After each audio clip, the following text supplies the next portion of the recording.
also. Because, Honorable Speaker, for the first time in the history of this House, especially this 13th Parliament, at 8:30 a.m., not less than 50 members were already logged in. So, if not for anything else, the Gen Zs have made members of Parliament to report to work very early. And it's a good thing. It's the beauty of our democracy, Honorable Speaker.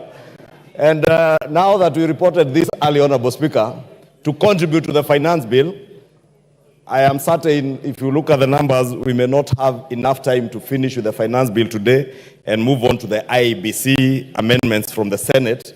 And members will understand how crucial that business is. So we want to make sure that we have adequate time to complete the finance bill, the committee of the whole, without anticipating debate next week, and also be able to complete with the IEBC amendments from the Senate in time before we progress to the short recess that is due the following week. And Honorable Speaker, you are aware next week is the last week of this month, and we ought to have passed both the finance bill and the appropriations bill that are also lined up next week, which I will be speaking to later this afternoon during the usual Thursday statement. I therefore wish to appeal to members to support so that we have adequate time to process all this business. And I wish to request, I beg to move and request the Leader of Minority to second. The Honorable Speaker, I wish to second, and for the simple reason that I consider the matter of the IBC so crucial that we cannot afford to delay it any further. And therefore, let's proceed in the manner proposed by the Leader of Majority. I second. All the honorable members on their feet, take your seats. Honorable members, I now propose the question, which is that pursuant to the provisions of Standing Order 33C, this House resolves to hold a morning sitting on Tuesday, 25th June 2024, commencing at 9:30 a.m. for purposes of considering priority business. Put the question. Yes.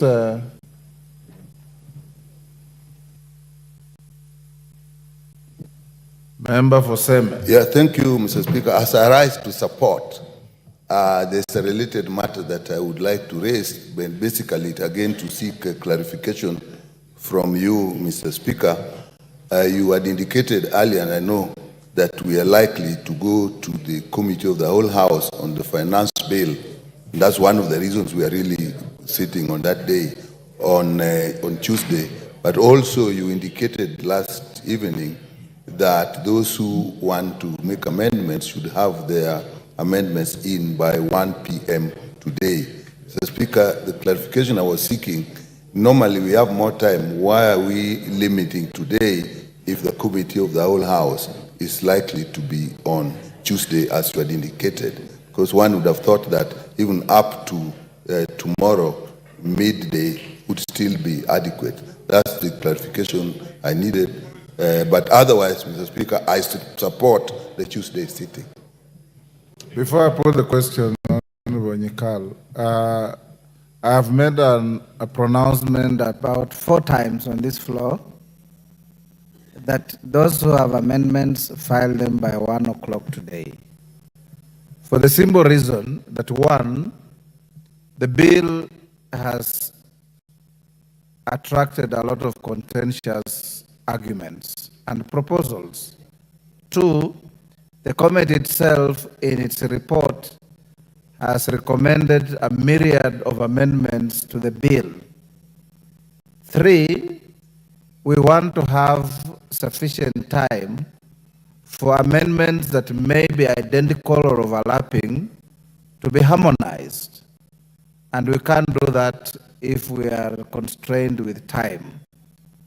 4, if you are speaking for yourself, you are the sort of member of parliament who I know would draft an amendment before the bill is even moved. So I don't know why you want extra time.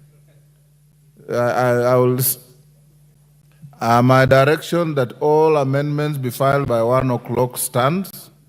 I don't think it's injurious to any member. I don't think it oppresses any member.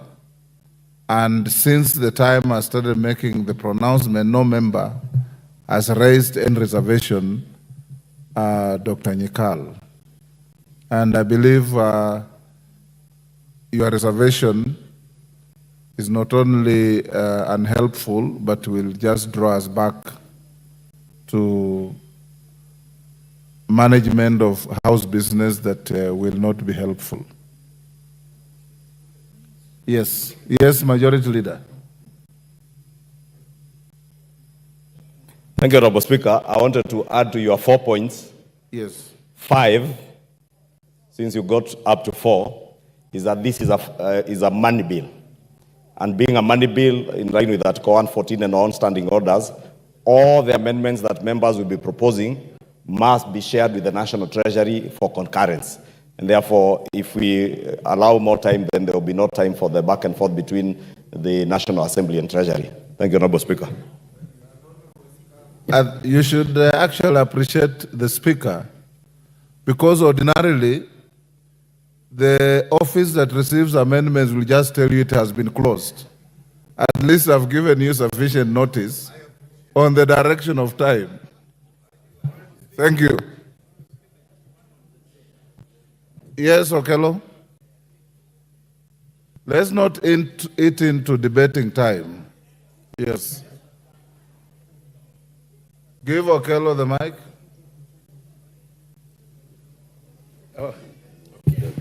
Honorable Speaker, I've got a question related to that, whereas I also support the issue of IBC that needs to be fast-tracked based on the fact that at least not less than 2 constituencies are now disenfranchised as a result of IBC. Jared Okello, that is a moot point. Your own leader has said this here 5 times. Yeah, I've got a question. I don't know why you should repeat it. I'm coming to a question, Honorable Take Speaker. your seat.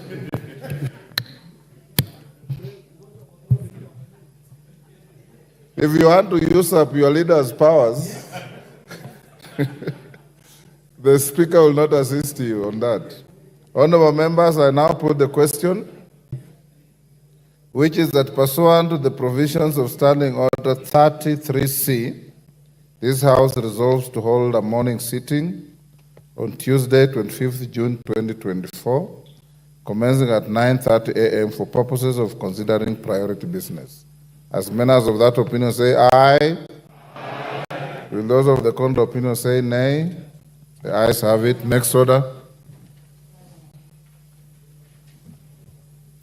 Order number 9, the Finance Bill, National Assembly Bill number 30 of 2024, resumption of debate. Yes, Honorable Wandai.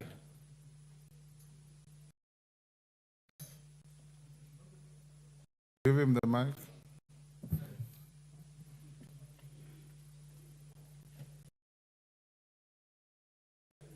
Give him the mic. Why? His mic is... Eh?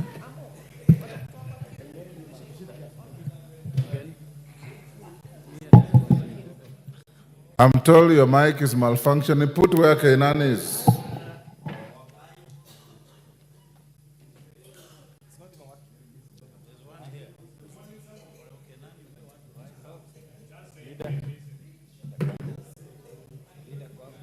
Yes, Honorable Speaker, sorry.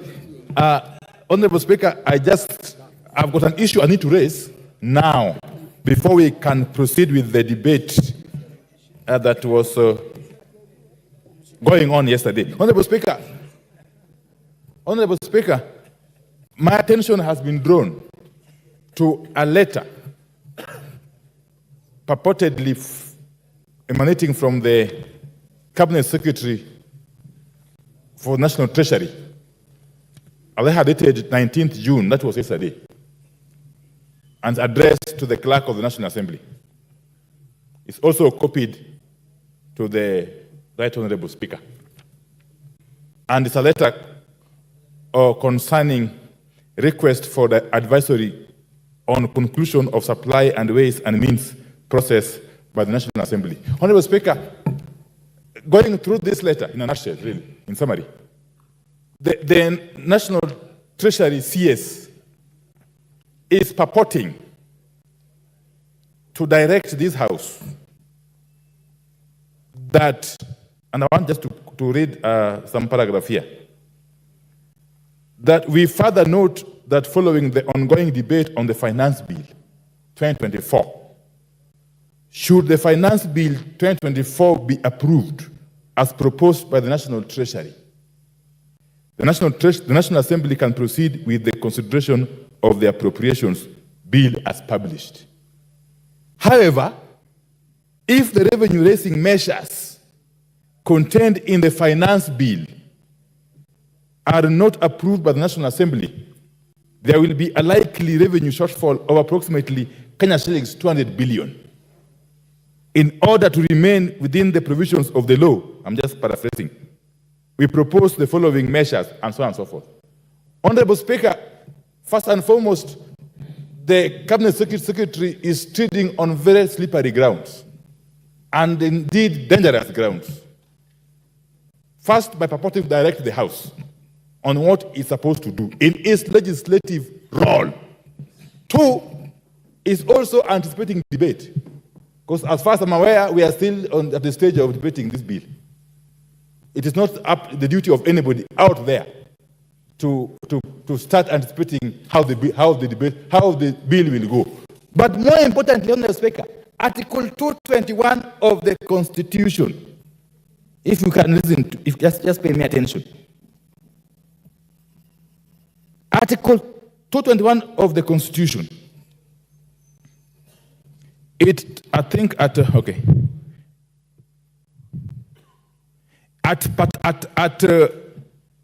Article 6, it says that when the estimates of national government expenditure and the estimates of expenditure for the judiciary and parliament have been approved by the National Assembly, they shall be included in an appropriation bill which shall be introduced into the National Assembly to authorize withdrawal from the consolidated fund, and so on and so forth.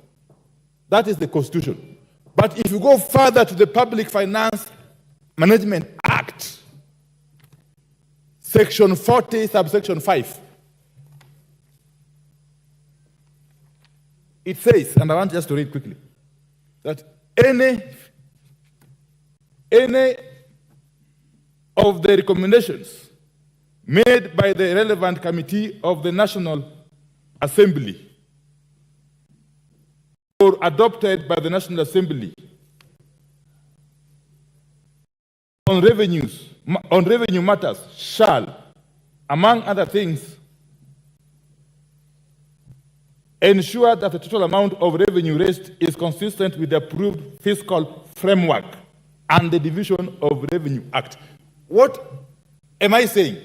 If you read the Constitution at Article 221, 5, together with the Public Finance Management Act, Section 40, Honorable Speaker, subsection 5, you arrive at the conclusion that the appropriations bill can only be informed by the estimates, not by the finance bill, Honorable Speaker.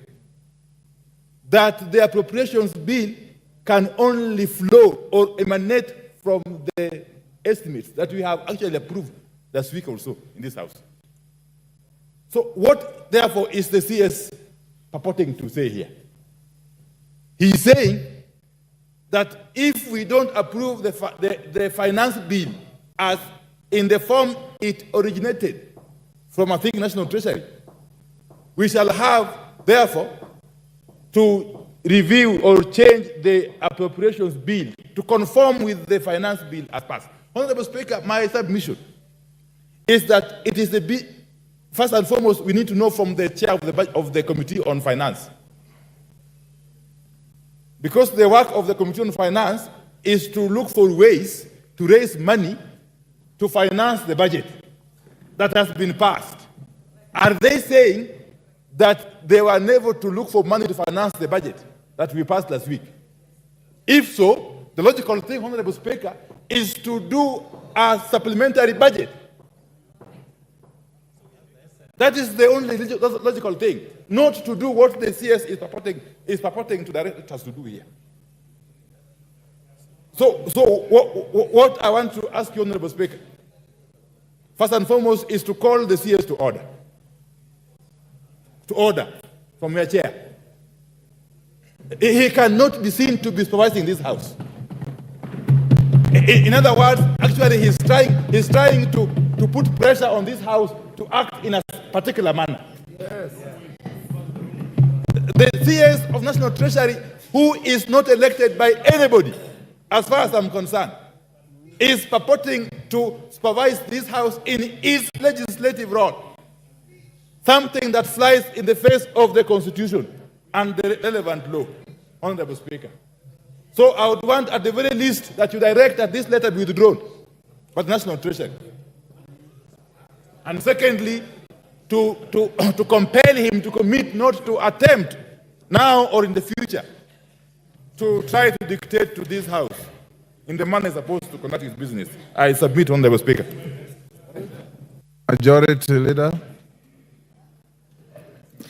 Thank you, Honorable Speaker. And let me thank the Leader of Majority for raising this particular issue about this letter. But Honorable Speaker, the Minority Leader, sorry.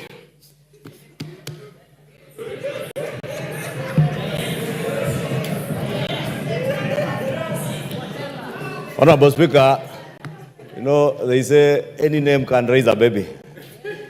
And today you are the majority, tomorrow you can be the minority. There's absolutely nothing wrong with me, the slip of the tongue, referring to the Honorable Pio Wandai as a leader of majority. At times I've had people, the slip of the tongue, refer to Junet as a majority whip. At times I am referred to as a minority leader, majority whip. Any name is a name, provided we do what we are here to do. And Honorable Pio will tell you, in the last parliament, when we were with him here, the majority side, that was Jubilee, became the minority and had to depend on the minority side in its own government to pretend to be the majority. The leader of majority then, the Honorable Kimunya, the last 2 years, was the leader of the majority, but was actually a leader of the minority from the majority side. Because the Honorable Aden Duale, who was a ranking member like the Honorable John Buddy, was the leader of the majority on the majority side. But moving on, Honorable Speaker, I was thanking the Honorable Pio for raising this issue because it's important that we all get to an understanding not just of the import of this letter, but the import of all the proposed amendments that we will do to the finance bill, Honorable Speaker. And it's good that when you are responding to the Honorable Nyikal, you did point out some of those issues. And principally, Honorable Speaker, the last point that I added, that this being a money bill, we must get the concurrence of the National Treasury. And there is reason as to why the drafters of a constitution, Article 114, put that particular provision of concurrence with the National Treasury. Honorable Speaker, if you read that letter, it points to provisions of the law as it is. Professor Ndungu, who assigned this letter, is not referring to anything that is outside of the law and the provisions of our Constitution. He refers to Section 39(4)(c) of the PFM Act, which requires that any increase in expenditure in a proposed appropriation is balanced by a reduction in expenditure in another proposed appropriation. And Honorable Speaker, he goes on to quote Section 45 of the PFM Act and other sections of the PFM Act that indicate that if we are to reduce the proposed revenue estimates, Honorable Speaker, then concurrently, and I said it on Tuesday, something must give in. If we reduce taxes that are proposed to be the revenue-raising measures to finance the budget that we have adopted, then we must find a way of either reducing expenditure, the expenditure side, because if you don't do so, what you will do is increase the fiscal deficit. It is this House, Honorable Speaker, and I was hoping the Honorable Juguna Ndungu had pointed to it, and I see he hadn't. that we passed a debt ceiling in this house. We cannot go beyond that which we have passed in this house. The National Treasury cannot borrow beyond a certain point, a ceiling that we have set by law in this house. And therefore, if we're asking that let us reduce the revenues, but don't touch the expenditure side, what we are doing is simply telling the National Treasury, increase the fiscal deficit against the law. And we cannot act against the law. I know we are the lawmakers, but we are not allowed by the Constitution to act ultra vires the Constitution. Therefore, Honorable Speaker, what the Cabinet Secretary, it could be a preemptive. It could be preemptive that I want to agree with the Honorable Pio. It is preempting debate, but the Honorable Njuguna Ndung'u, CS Njuguna Ndung'u, is not engaging in debate. This is an advisory opinion to us, reminding us that we need to abide by the Constitution and by our own laws. Honorable Speaker, the leader of minority spoke to the need, and he has asserted that the right thing, and he said it so emphatically you would want to believe him, that the right thing to do is to do a supplementary budget. That is the wrong thing to do. It is the wrong thing to do, Honorable Speaker, because you cannot begin from a mistake and say now we will break the law at this particular stage, then we will fix it with a supplementary budget. Supplementary budget should only come in once we have first, in the first instance, bound by what is provided for in the law. We have not burst our fiscal deficit as stipulated under our PFM Act. And if in the course of implementation of this budget, there are additional expenditures that then would lead to a bursting of that fiscal deficit, then we call for a supplementary budget. But we cannot say that at this point what we should be doing is a supplementary budget. What shall we be supplementing if we are even yet to pass the appropriations bill?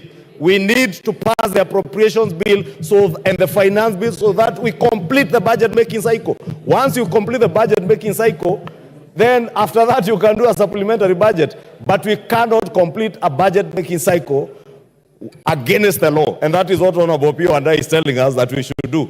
It is my humble submission, Honorable Speaker, then, that this letter is in good standing, and this is the way it is. I saw a number of votes, Honorable Speaker, and I said on Tuesday, Honorable Speaker, when this report was tabled, that someone once quipped that choices have consequences. And in lawmaking, the same is true.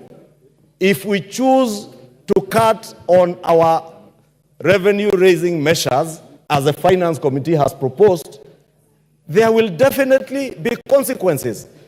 Honorable Speaker, I am fortunate to have been in this House in the last Parliament.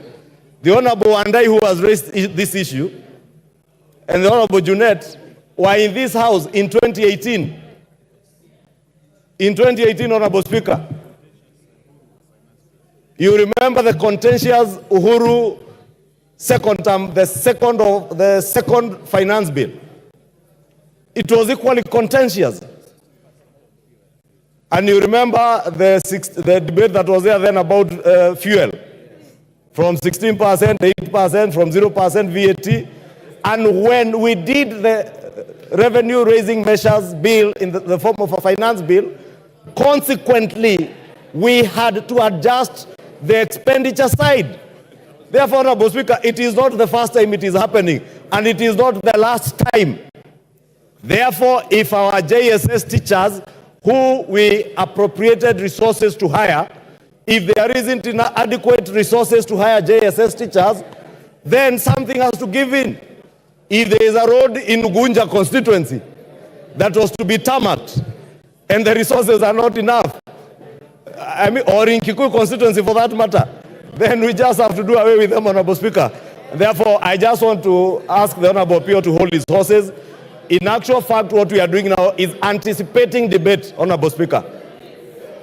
We are the ones now who are anticipating debate because we are yet to complete the finance bill, because at the conclusion of the finance bill, it is only at that point we'll be able to tell the net effect of all the changes that have been made, and decide whether then we need whatever quantum we need to adjust on the expenditure side. Honorable Speaker, let me just conclude by saying we cannot and we shall not have our cake and eat it at the same time. Thank you, Honorable Speaker. Order, honorable members. Order. Honorable members, this issue is very straightforward, but for purposes of record, I'll give you a direction at 2:30. Meanwhile, we proceed with the debate. It has absolutely no impact on the debate going on. I will give you a direction at 2:30. Order, Honorable Wandai, you have so ably prosecuted your case, and the majority leader has responded. Budget Chairman, I will in fact pass on these letters to you. So I'm not opening debate on this. Call out the next order. Order, honorable members. Order. When I came to the chamber, I had seen this letter. And I had also my own feelings about it. I'll give you direction at 2:30. I don't have to consume parliamentary time debating something that is very clear in my mind. My thoughts are very rich, Junet. Have you called us? Order, honorable members, order. Back to the finance bill. We have 120 requests. With 120 requests, at 5 minutes, we need about 9 to 10 hours. Can I ask the majority and minority leader to approach the chair? The majority and minority leader approach the chair.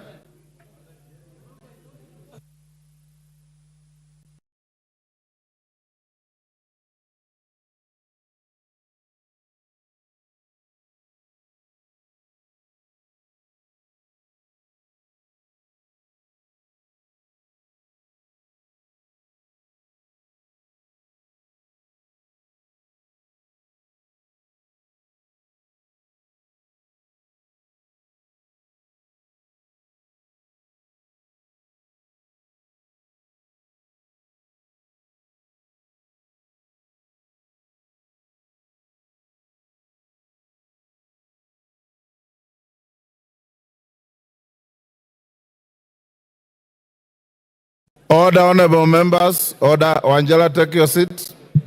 Order. Badi, take your seat. Order, honorable members. Honorable members, I want us to proceed as follows. We have Honorable Zambia, who has 3.5 minutes to go. I've told you how many of you have keyed in. At 7 a.m. this morning, 50 members had already keyed in. But that shows the intensity of interest in the bill. We will start the debate now up to 1. In the afternoon, I'll give you 1 hour from 2:30 to 3:30. We will not need Honorable Pukose to call for the mover to reply. The mover will be called by the speaker to reply at 3:30, whereafter we shall go to vote. I've consulted with your leadership on whether we should go on with 5 minutes and cut off at the hours we have agreed, or allow more members to contribute by truncating the time to 3 minutes. If you agree to 3 minutes, we can truncate the time to 3 minutes so that more members can speak. Is that all right with the House? I put the question that the time for contribution be reduced from 5 minutes to 3 minutes. As members of that opinion say aye. Aye. Will those of the contrary opinion say nay? The ayes have it. Secondly, honorable members, I encourage you to desist from raising frivolous points of order, because some members have been raising points of order that are completely far from points of order. Yes. So, in Zambia, you finish your 3.5 minutes. The next members I call, you will be taking 3 minutes. Members, you also keyed in very early, but sometimes the chair may not necessarily follow the list because you find like you have 10 members in a row from one side. We have to balance the house. So we will be jumping and zigzagging in the list to make sure there's some balanced representation on the floor. Zambia, go on. Thank you, Honorable Speaker, for this opportunity. Honorable Speaker, we have a responsibility as a House to protect the interests of our Kenyan citizens. Honorable Speaker, I totally oppose this finance bill. Reasons being that, Honorable Speaker, we understand that the motor vehicle tax, edible oil tax, among others, have been deleted. But Honorable Speaker, there are so many hidden taxes. Honorable Speaker, when you talk of 7 shillings per liter in fuel levy, it means that the cost of production in the local industries will go up. Honorable Speaker, even the cost of producing bread will be higher than even the normal rate as at now. Honorable Speaker, our Kenyan citizens are struggling to put food on the table. Honorable Speaker, the cost of living is going to increase even further if we consider passing this bill. Honorable Speaker, I urge members of this House to consider the cry outside there of Akina Wanjiku and the others. Honorable Speaker, the life of the Kenyan citizen of running businesses is totally unbearable as we speak now. Honorable Speaker, when it comes to the local industries, they are closing down their businesses. Reason being that the cost of production is going high and high every time. And Honorable Speaker, we have come to understand that most of the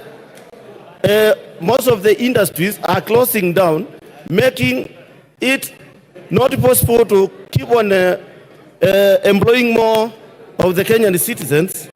And Honorable Speaker, when we talk of the NDF, there are so many hidden costs which the Kenyan as a House we should come out clear to make sure that the cost of living of the Kenyan citizens is bearable. Thank you, Honorable Chair, Speaker, and as the government, when you talk of the hustlers, the borders, the mama bokas, it is very clear that the things are getting worse and out of hand. Honorable Speaker, I urge this government to reconsider getting a better finance bill to move the Kenyan citizens forward. Thank you, Honorable Speaker. Member for Mandera West. Member for Mandera West. Order, honorable members. Order. The conversations are too loud. Order. Cynthia Muge, take your seat. You've been standing there for 10 minutes. Honorable members, those who want to engage in conversations, there's a lobby out there. You can go and converse and come back. Give me time to hear what members are saying and give those who want to listen to debate to listen to debate. Member for Mandera West.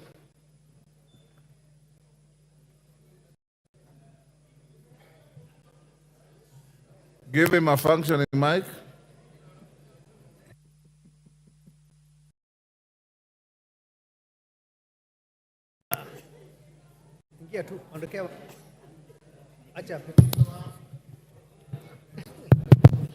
Thank you, Honorable Speaker, for giving me this chance to contribute to this very important bill that is in front of us. Mr. Speaker, sir, finance bill is an annual event. It has been done from the time Kenya was born up to this time. I personally, I think this is the seventh one I am contributing or participating in. And therefore, we all know that without finance bill, there will be no government activity. If you don't pass finance bill and allow the government to continue with its activity, there will be no government activities. And we all know that the government is there for the interest of the community, the larger community. I take this opportunity to sincerely thank the Finance Committee for listening, for doing a very thorough public participation all over the country, and for listening to the various issues that has been raised by the public, and for particularly saying that the contentious issues such as the VAT on bread, motor vehicle, the eco levy on sanitary pads and diapers, the excise duties on vegetable oil and others which were contentious, they have already recommended that it be dropped. And therefore it is for this House to concur with the recommendation of the Finance Committee to drop those very contentious issues. I have been called by my constituents so much, but as I explained to them what has been dropped, and particularly the finance bill is looking at putting 1 billion shilling for restocking. As you all know that the area where I represent and others had a serious drought for 4 years, and we lost almost all our livestock, and we don't have any other livelihood except rearing of livestock.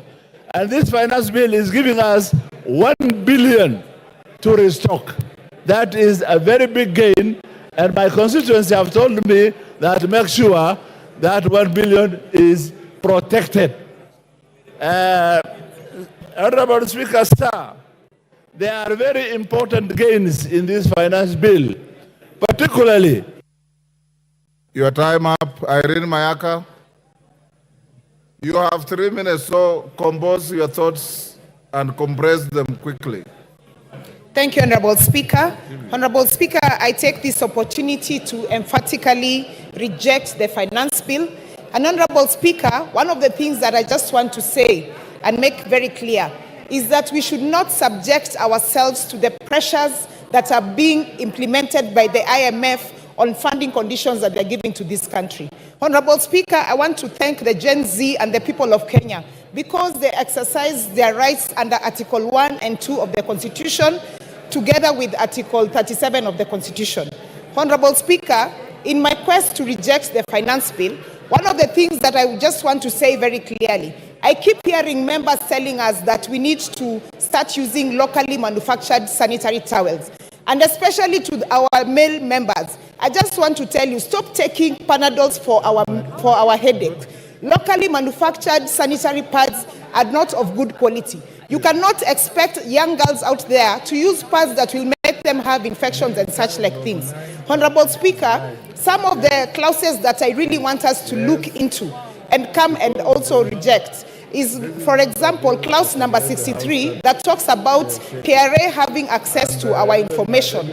Clause number 23 that talks about amateur sporting association being added additional tax. Honorable Speaker, some of the repercussions that we will have as a country if we continue with this finance bill is that we are making our investment climate to become a very unpredictable one. We will make our country not be and have appetite for investments from foreign investors and local investors.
Madhe.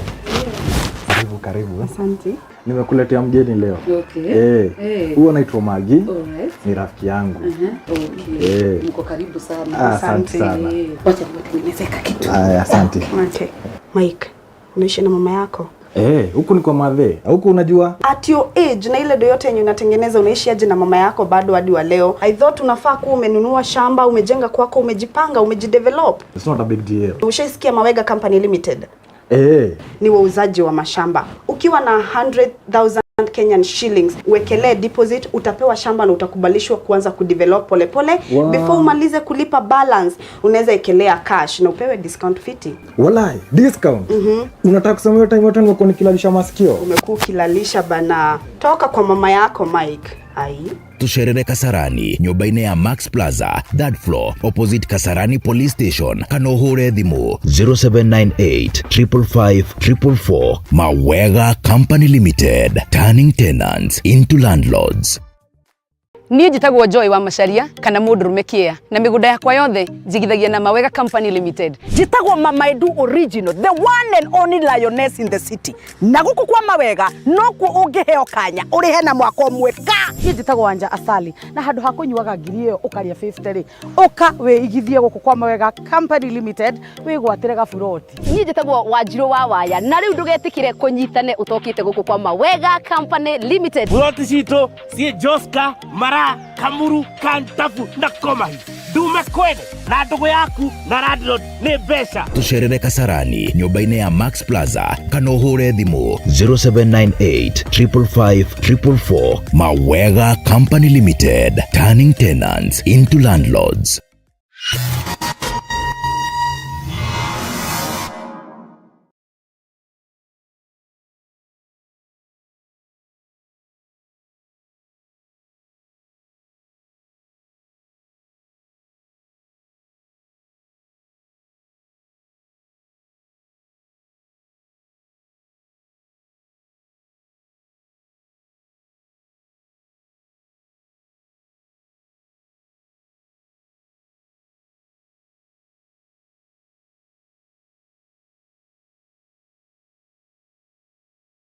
Kenyans, and we can see the fruit of his efforts throughout his life.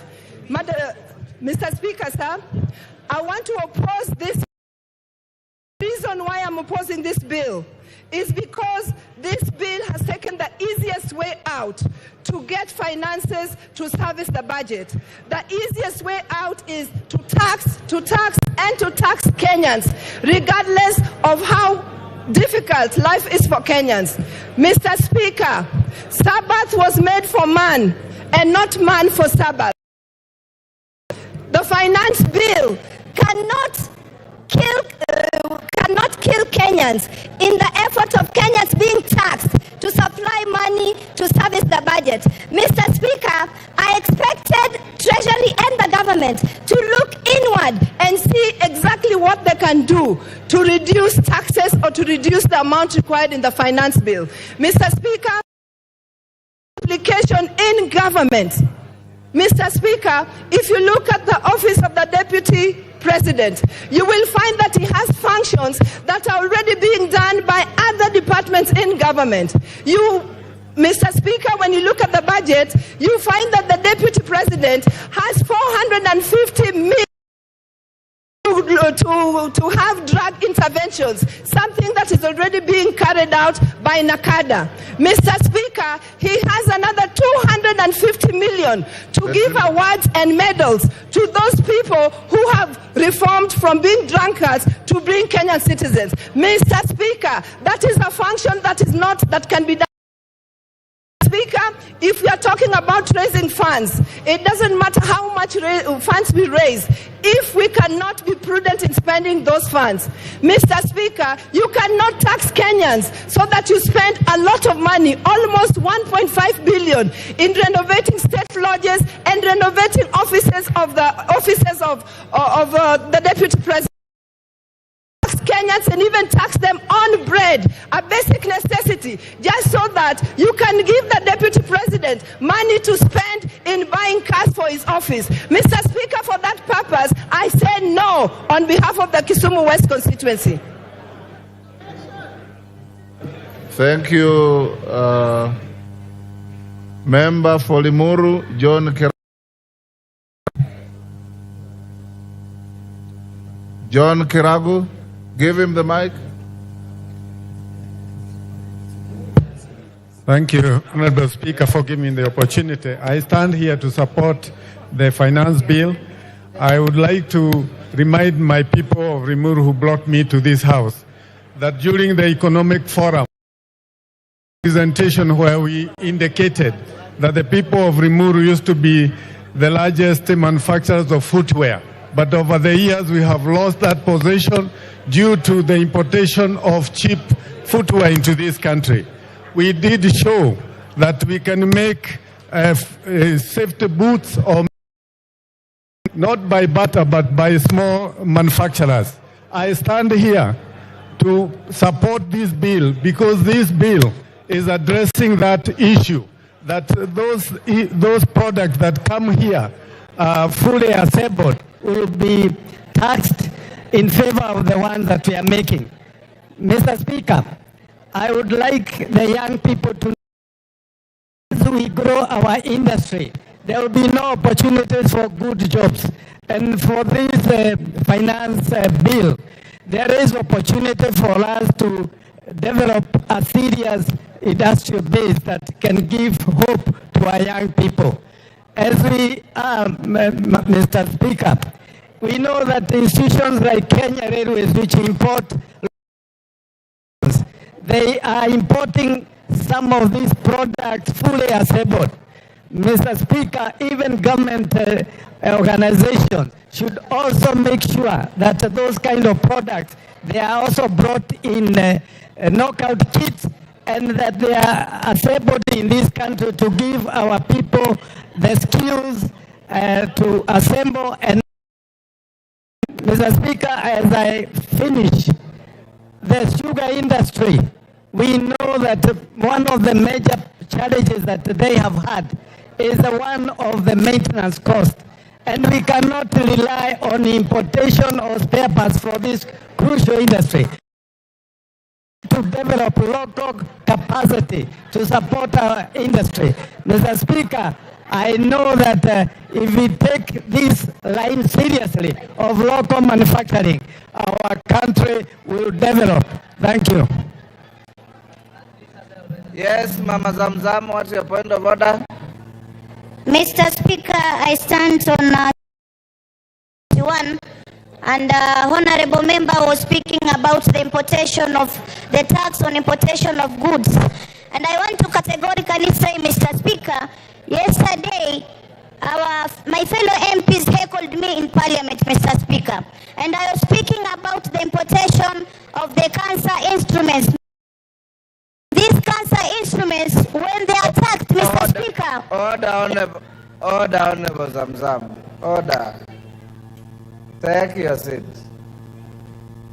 Mami, you are trying, in the guise of a point of order, you are furthering the argument that you were challenged on yesterday. And the standing orders don't allow you to speak twice. So please, and just take your cool, Mama. Take your cool. Member for Kaspul, order, Mama Zamzam.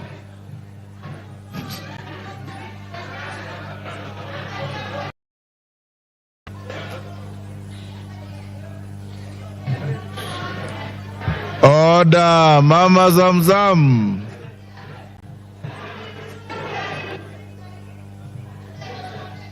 Mheshimiwa Zamzam, waliokupigia kura Mombasa wanakuangalia ukiwekeza vidole kwa wenzako.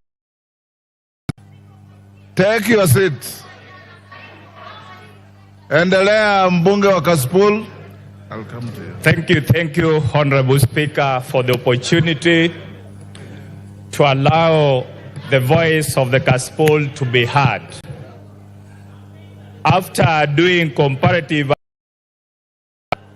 including the other financial bills which had been brought before the House 2022-2023, we hereby voice our rejection of the bill in totality. I also want to congratulate Kenyans for coming out in advance before the leaders of demonstration, which brought some amendments which are not a factor of this discussion now. I want to draw their House to clause 46. You know, fuel is a major factor of production. It affects production because in economical world, movement of materials and human produces good goods. So by increasing the fuel by 7%, actually it will increase production of essential commodity, which will increase the prices. I also want to draw attention to clause 54 of VAT remittance. Before this is brought, the remittance was being done within 30 days. Now it has been reduced to 3 days, which means Department of HR, any department will have to bring additional staff, which will increase cost. The other clause 48 on IDF, which has been increased from 2.5 to 3%, will also affect the cost of the product because there will be increment in which will also kill industrial product. I've also seen proposed amendments which is not a subject of today's discussion, as they are increment in 16% on bread. There is also 16% on transport of sugar. There is also increment of 16% financial services, which will bring a great impact. I want to summarize by saying any legislator who votes for this, you will have signed your political obituaries. Thank you, Honorable Speaker. Kainan. Thank you, Mr. Speaker. Mr. Speaker, of tax proposals that affect the different tax laws, Mr. Speaker. Mr. Speaker, the intention is to give the government the legal force to collect taxes to finance the budget, Mr. Speaker. Mr. Speaker, ordinarily, this bill has gone through all the that every bill ought to go through, Mr. Speaker, until it became part of the public debate, Mr. Speaker. And therefore, Mr. Speaker, taxation, all laws affecting taxations are generally emotive, polarizing, and highly political. Mr. Speaker, the debate on this bill has taken two dimensions. One, Mr. Speaker, the political dimension has been convoluted, highly polarized, full of propaganda, misinformation, misinterpretation, Mr. Speaker, and this is part of the norm of our Kenyan society, Mr. Speaker. Mr. Speaker, as a member of the Finance and Planning Committee, we were guided by reason, we were guided by the public interest, and Mr. Speaker, we were keeping the views of the Kenyan taxpayers, Mr. Speaker, who appeared before the committee, Mr. Speaker. And Mr. Speaker, proudly, I must admit, the bill as published, if we will not have effected any amendment, will have been difficult to implement, will have been difficult to internalize, Mr. Speaker. We as the members of the Finance and Planning Committee, Mr. Speaker, took time to listen and be guided by fairness and the principle of public participation, Mr. Speaker, and that's why we came up with a raft of amendments, and these amendments with VAT on bread, VAT on transportation of sugar, VAT on financial services, VAT on increase on increase on mobile, the 2.5% on vehicle, Mr. Speaker, the excise duty on edible oil, and many other changes, Mr. Speaker. Mr. Speaker, what I want to say is this. This is a house of tradition. House. And I want to urge my colleagues here. This bill as amended meets the expectation and the test of time, and I want to urge you, don't be intimidated. Pass this bill as amended, and it will add value to the taxpayers who have elected you. These other shenanigans, these other hula blues and propaganda, you have the right to address your representative of the people of Kenya. This bill, as amended, meets my expectation, and therefore I urge you to, and certainly you know, Professor Omelo, I do not belong to the list of the members.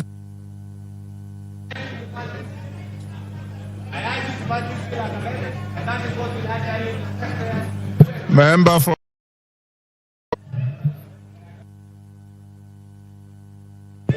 Thank you. Thank you very much, Mr. Speaker, for also giving me an opportunity to contribute to this very important bill, the Financial Bill 2024 of the year 2024-2025. And Mr. Speaker, I want to say that I support the bill. And Mr. Speaker, may it be known that my vote is a yes to this bill.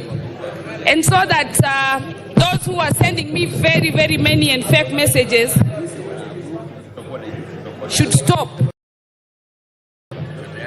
Mr. Speaker, initially I was a bit worried after listening to my people about some of the issues that they were not comfortable with. But Mr. Speaker, I want to commend the Committee of Finance for the good job that they did. They went and listened to Kenyans. They did a very good public participation, and they took the views of Kenyans. And when they brought this bill, Mr. Speaker, they incorporated the views of Kenyans. We can see the amendments, the proposed amendments, Mr. Speaker, and are very considerate. Mr. Speaker, VAT on bread was a thorn on the flesh of Kenyans. And I'm so glad that the Finance Committee negated or deleted that bit on the finance bill, Mr. Speaker. Mr. Speaker, the tax on VAT was also a contentious issue in this country, but that one was also deleted in the bill, Mr. Speaker. That is also a win. Mr. Speaker, tax on mobile transactions was also something that Kenyans were talking about, are not comfortable with, Mr. Speaker. The committee did it justice to Kenyans as well, because that tax is no longer there. Mr. Speaker, I want to say that this bill promotes local manufacturers, because when we exempt taxes on the manufacturers, such that the ones that produce stuff like sanitary towels, diapers, and this stuff, Mr. Speaker, then we will be promoting the local manufacturers and therefore creating employment to many Kenyans.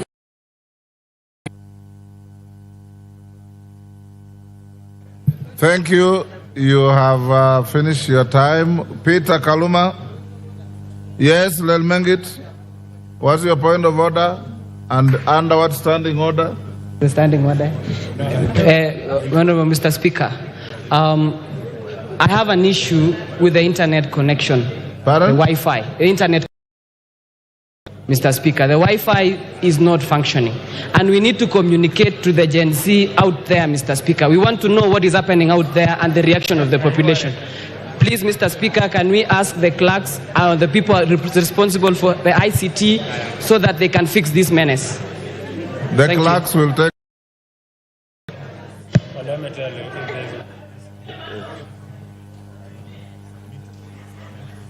Hey, I thank you, Honorable Speaker, for allowing me to speak to this particular bill. Honorable Speaker, debate on finance bill is the most important debate in any democracy. In fact, that the main reason as to why parliaments were established is that there should be no taxation without representation. So, Honorable Speaker, let me begin by clarifying that it is not President Ruto outside there who is taxing people. It is this parliament that taxes people. And that is why, Honorable Speaker, when you look at Article 94, the Constitution is very clear. Our is representation. And because of that, Honorable Speaker, on these matters touching on finance bill, I want to urge my colleagues, including myself, that when the position of your political party or your political party leader is not aligned with the position of your people, stand with your people. And so, Honorable Speaker, I'm standing to oppose, because the people of Homa Bay Town constituency, for whom I speak, are saying the imagination that we can impose taxes on bread is bad. The imagination that we can impose taxes on vehicles is not good. The imagination, Honorable Speaker, that we can impose any taxes on eggs, whether imported or otherwise, the people of Homa Bay tell me, Honorable Speaker, is bad. Honorable Speaker, I'm encouraged with the thinking that we can drop most of those I've mentioned. But Honorable Speaker, let me mention that when you were at the University of Nairobi, diet, the only thing you go to is an egg.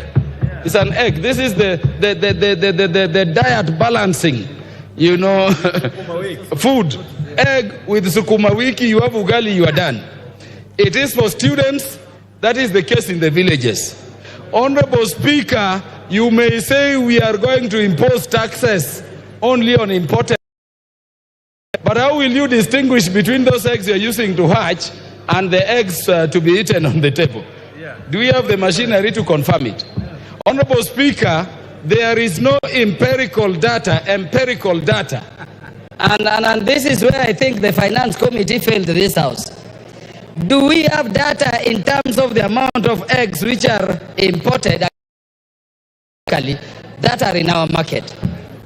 Once we increase the price for imported eggs, going by the amounts, my fear, Honorable Speaker, is that when you go to the shop, you will not distinguish. Honorable Speaker, the last... Time out, Ferdinando Wanyonyi. It is 3 minutes. Don't talk. 3 minutes. I want to take this opportunity, thank you very much, Speaker, to remind this House that the budget is actually an annual circulation, and therefore I'll ask members, and I think the opportunity is there, not only that, but not to whip our emotion on this. Let's whip our emotion on this. The opportunity has been given to us to have suggestions, so that can be able to have suggestions that can be able to at least correct whatever we have gone wrong, to be able to correct and put in whatever input you can put to be able to create more opportunities for our people. As Speaker, mine is to ask members to come up with those suggestions, because the ball is in our court, to be able to come up with whatever suggestions you have, to be able to correct and implement some of these issues that can be able to make this country to be self-sustainable. As you know, you are told Kenya is now the 27th growing economy in the whole country. And therefore, I want to take this opportunity to thank the committee led by my brother Kimani, that we should be able to move faster and be able to come in with suggestions to be able to move, because one of which, as you say, you want to dismiss this particular proposal. We have CDF, and have given us like 15 million shillings. We have the CALF for the ladies, that again, 30 billion shillings, and of course, electricity, to be able to have our country with a nice approach to economy by country. Therefore, I think this bill is good enough. We should not actually dismiss it for the sake of it. we should be able to come in with positive approach to be able to move forward. As it is today, and we just want to dismiss because somebody called me and asked him, what do you want to remove? He didn't even know. So let's not go by emotion. Let's go by whatever we have and be able to move forward our economy. Thank you. Thank you. Manduku.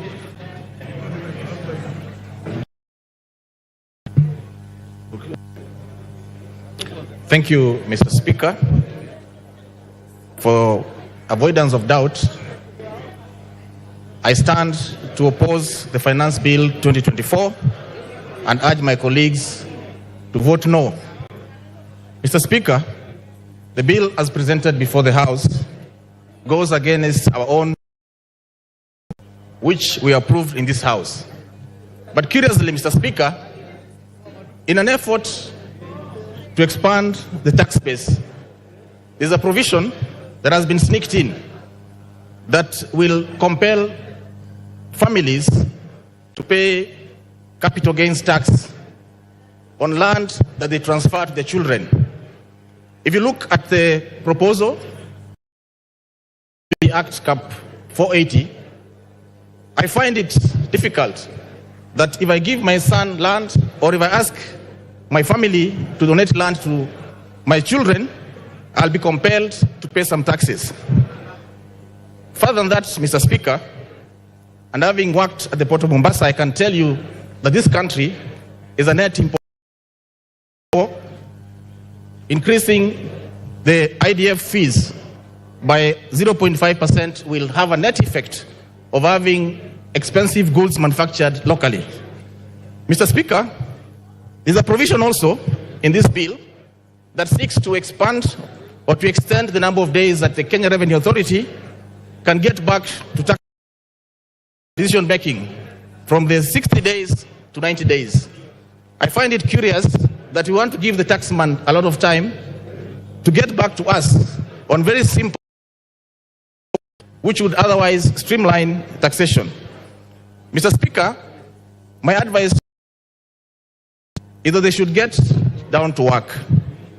Avoid listening to tweeting and avoid too many prayers. Get back to work and grow the economy. Thank you, Mr. Speaker. Member for Kajiado Central.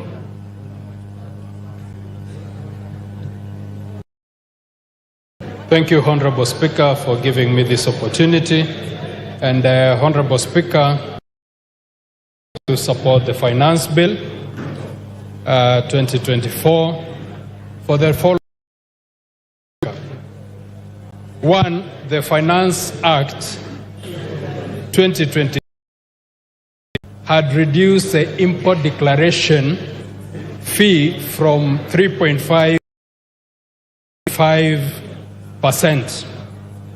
This, Honorable Speaker, not only all of 10 billion shillings, but it also importation. And Honorable Speaker, we all know the net effect of this. The proposed finance bill, Honorable Speaker, is proposing to take back the fee to 3.5 and therefore discouraging import for growing our industries. Honorable Speaker, I'd like to have been out there, but also advise them to seek information, because young people are out in the streets is mainly because of unemployment. This importation has been increased, seeks to grow our manufacturing sector and therefore the same young people. Second, Honorable Speaker, is the equal 45 of the bill. Honorable Speaker, we all know the negative effects of climate change. This levy, Honorable Speaker, environment from environmental wastes, which is one of the contributors. Honorable Speaker, we could go on and on climate change and the effects this has brought to the country. And lastly, Honorable Speaker, as a pastoralist, urge the pastoralist members who are here to be keen. In the past budget, of 1 billion shillings that is meant to be restocking money for our people who suffered losses due to drought. The 1 billion is going to be a game. There is also money for value addition. And this, Honorable Speaker, I support. Thank you, Carol Omondi.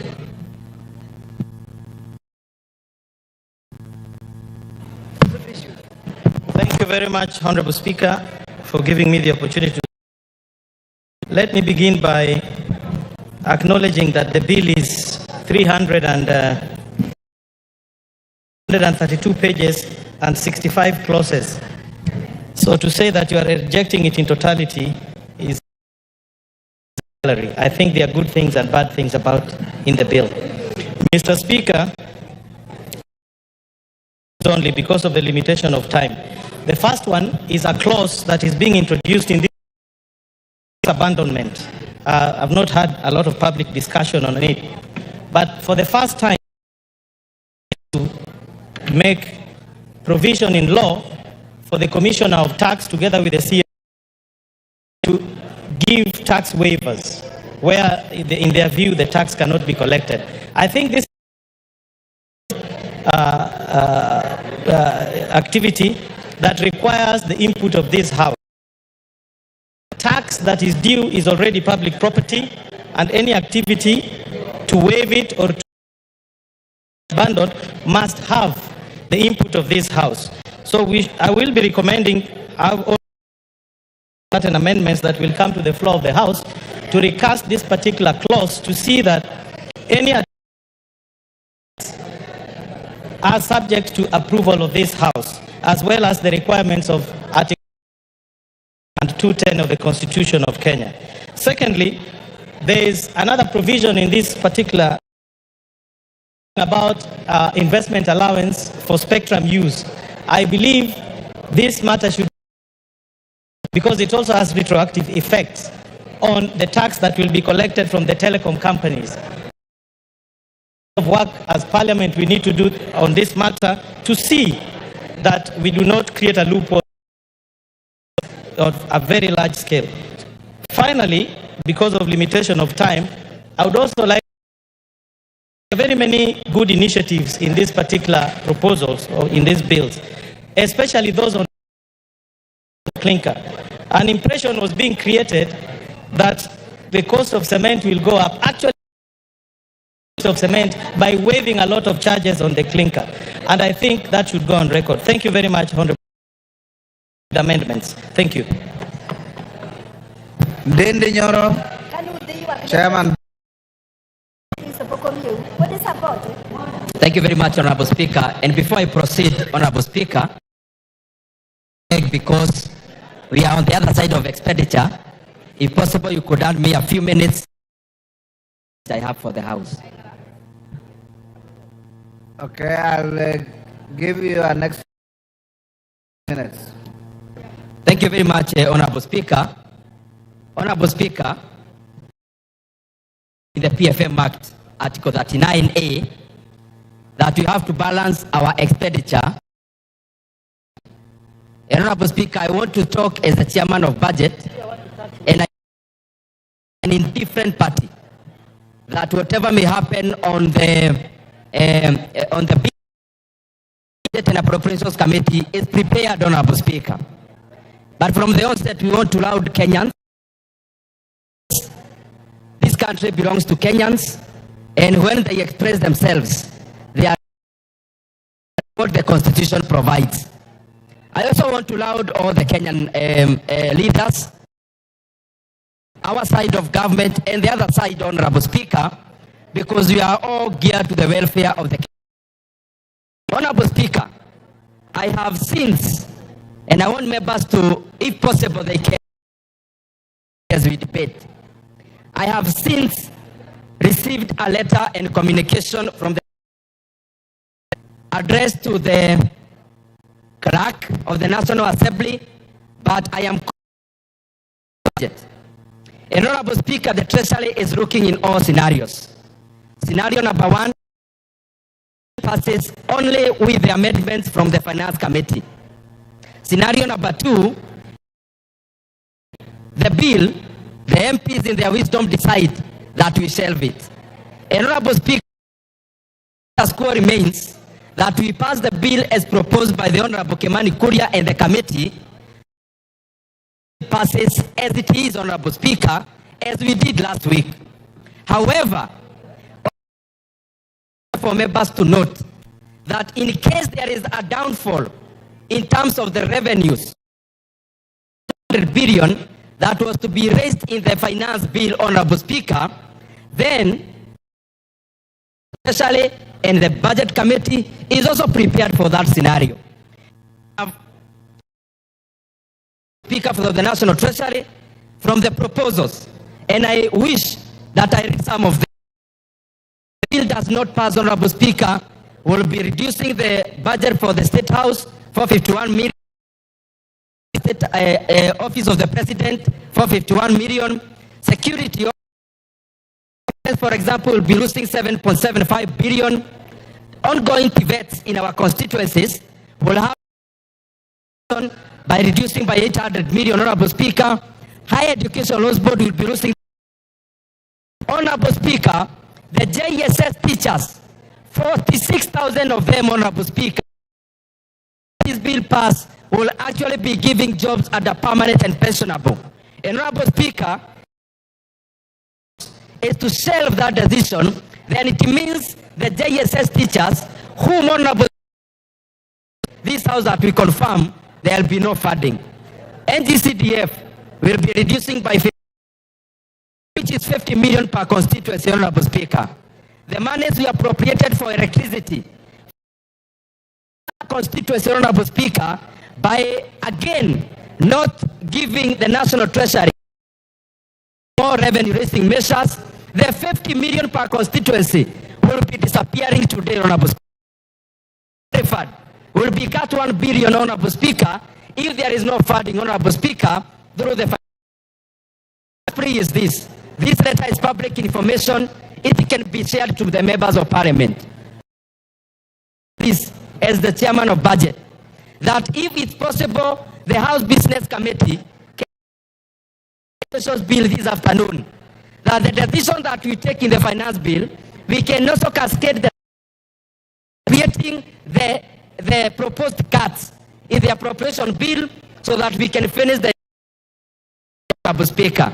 However, Honorable Speaker, I am sure with the same either for or against. We will also explain to Kenyans, the JSS teachers, I am voting against their confirmation to PNP. We will also explain to them, Honorable Speaker. This increment in CDF will also be, Honorable Speaker, explaining to Kenyans about it. The increment, Honorable Speaker, of employing 20 will have an ample time to explain to the teachers of this country, Honorable Speaker. And post cut in terms of roads is 15 billion. Those will be voting against the increment. I am sure they'll eloquently explain to Kenyans about it also, Honorable Speaker. A minute to finish.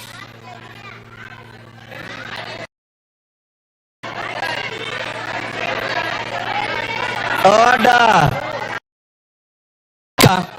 Order. Order, honorable members. Order. Give him 3 minutes and wind up. Honorable Speaker, these are the proposed cuts in case there is no as proposed by the Honorable Kimani Kuria. Honorable Speaker, number 1, as I said, I want to be clear. State House has been cut money 500 million, Office of the President another 500 security like defense is 7.75 billion cuts. Honorable Speaker, the same. We have already just that the 46,000 of them will be employed and on permanent and pensionable. If we don't give the National Treasury the power for revenue-raising measures, it means voting against the confirmation of the 46,000 interns will have up to time how they voted against them getting permanent jobs, Honorable Speaker. Honorable in NGCDF is 15 billion shillings. That is a small figure, Honorable Speaker. Members are saying 50 million is not much.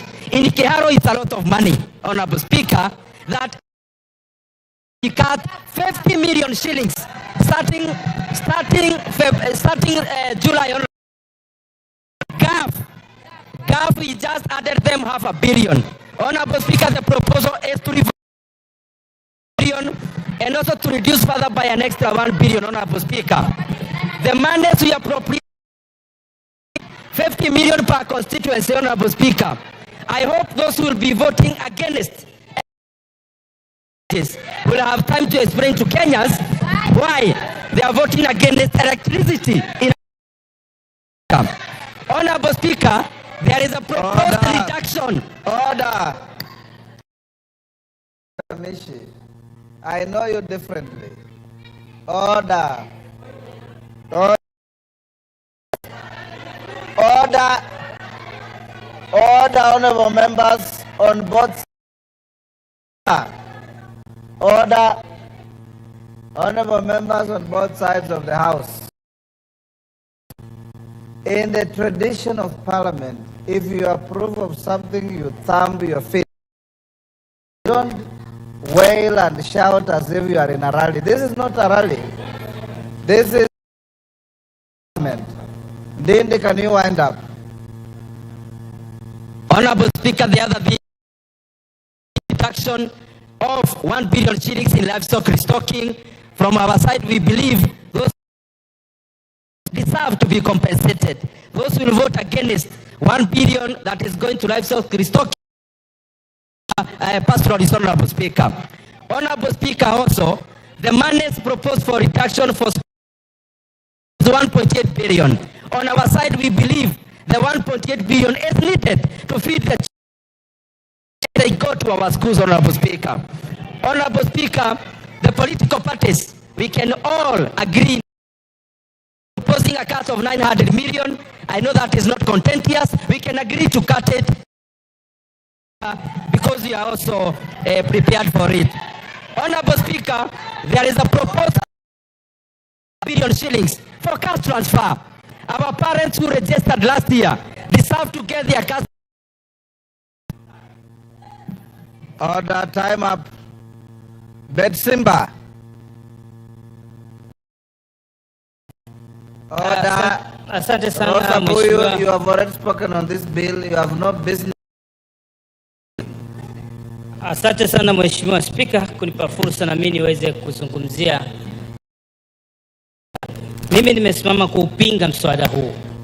Na kitu nitasema hapa, viongozi ya matakwa ya wananchi, muisikize vilio vya wananchi. Ya kutapandisha kila bidhaa ambayo inahusiana na mafuta. Kwa hivyo hii ni shughuli ambayo haifai kwa sababu juu kuweka ushuru kwa bidhaa zinazotoka ng'ambo zitamrudia tena mwananchi, kwa sababu bidhaa bado haziwezi kukimu mahitaji yetu mpaka tutachukua tena kutoka kule zile za ng'ambo. Kwanza tutengeneze viwanda vyetu kabla tujaweka ushuru huo. Na kuhusu kwa wapi wapunguze matumizi katika ofisi za serikali, wanaweka pesa nyingi kama mgeni amekuja mpe maji ya kunywe, na kama ni lazima akae paka mchana mpe kidheri cha kitamaduni, sio kukula makuku na madino kwa gharama za wananchi sehemu zenu. Kupandisha bei ya mikate, mwananchi wa kawaida ni bidhaa ambayo inatumika kwa asubuhi na jioni natumia mikate. Wewe unaenda kuongeza ushuru wa mkate, na mkifanya hivyo tutakunywa chai na mgoka. Kwa hivyo Mheshimiwa Spika, ni kwamba serikali ipunguze ile matumizi ambao punguze safari wanazokwenda nje, waende mahali ikiwa ni muhimu na ni watu wawili pekee yake, hapana kwenda watu 30. Nchi ongeze ushuru na huku mmechukua ndege nzima mnaenda nayo huko nje. Mnakwenda mahoteli mnazofanya katika boardroom zenu. Hiyo ndio sio ni matatizo. Kwa hivyo mimi nasema kwamba ushuru hii mswada wa fedha uangushwe huu, kwa sababu wananchi wameusoma. Msione wameandamana, walisoma, kwa sababu huu mswada uko katika mitandao, wanajua kila kipengee. Mnaongeza matairi, mnaongeza vyombo ambavyo vitapima saratani, mnaongeza za x-ray ambao tayari matibabu ni gharama, na saizi mnaongeza tena. Itakuwa watoto wanajinyonga huko kwa sababu ya depression ambao ziko nazo. Kwa hivyo Mheshimiwa Spika, asante sana. Mwengi Mutuse.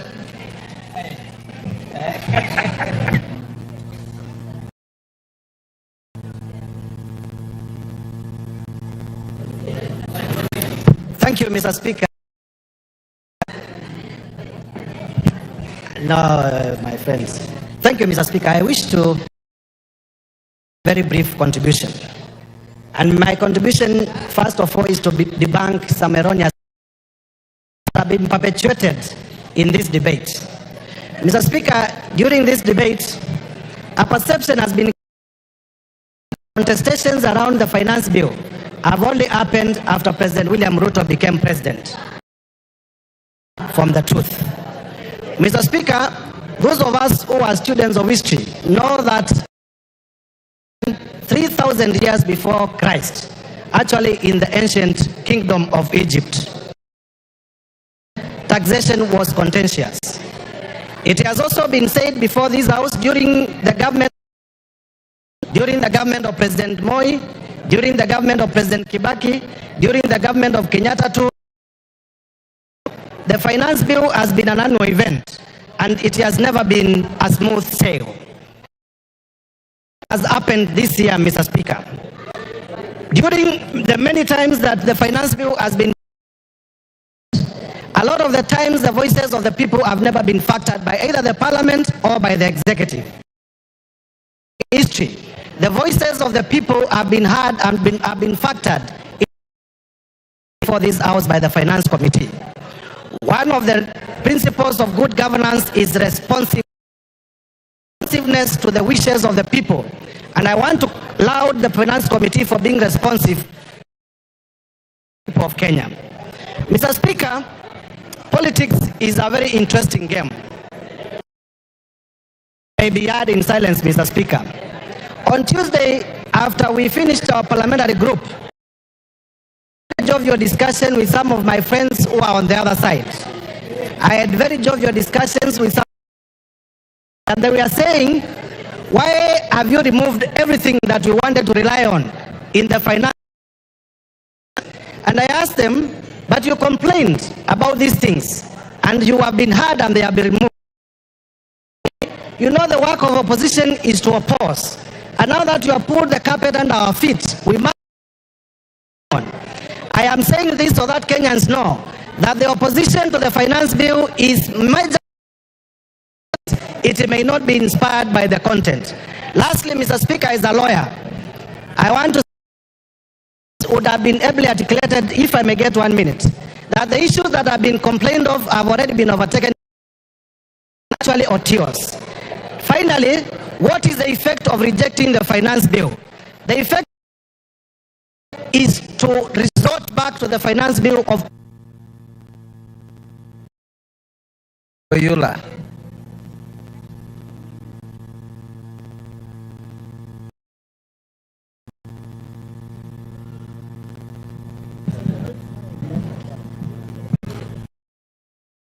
Thank you, Mr. Speaker, for giving me this opportunity to also contribute to this. Mr. Speaker, I want to start by thanking the Finance Committee. Well done. It took a long time, but they came up with a good report. Not notwithstanding the amendments that were made, this was a disaster. This bill is assuming that tax rate should move to a higher rate regime, which is not comfortable at all. Mr. Speaker, we should not take a tax regime which is going to cause stress to our community and the individuals. The country needs to move slowly towards a higher tax regime. If the country is moved very fast, Mr. Speaker, we will not balance our budget. Mr. Speaker, we need the revenue is raised, yes, but also the tax is comfortable to the community of this country. Mr. Speaker, through this bill, Mr. Speaker, let us note that the tax rates does not guarantee raising that money. It has happened. 2023, we never made it. The chances are that during this period, we may also not make it.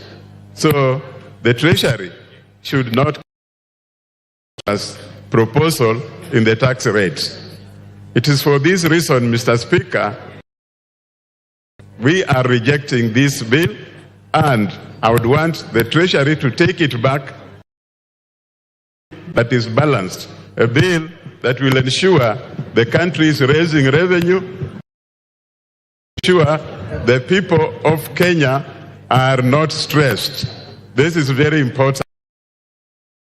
If we raise the tax and we don't get that money at all. Thank you, Mr. Speaker. Jane Kagiri.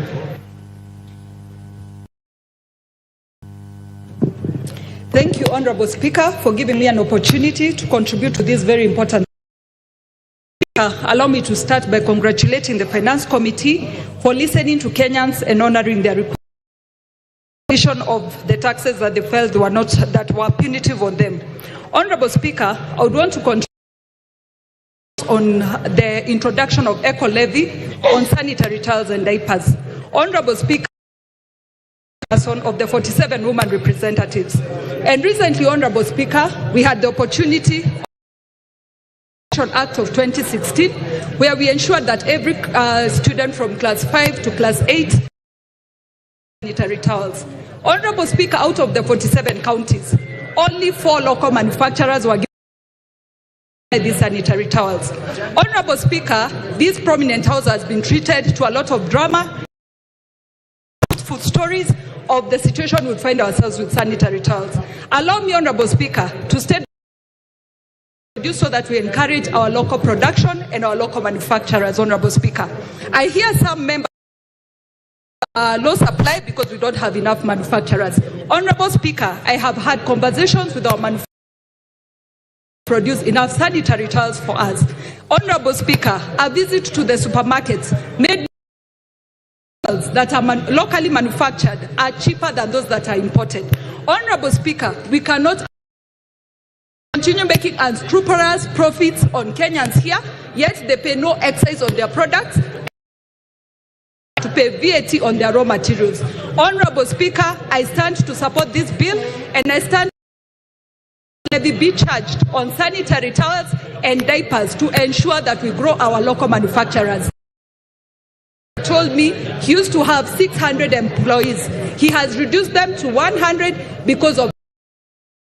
Honorable Speaker, it is our time to stop speaking from both sides of our mouths. If we want to create employment, importers. Anybody who wants to import can come set up the industry locally, and that's where we are going that they need.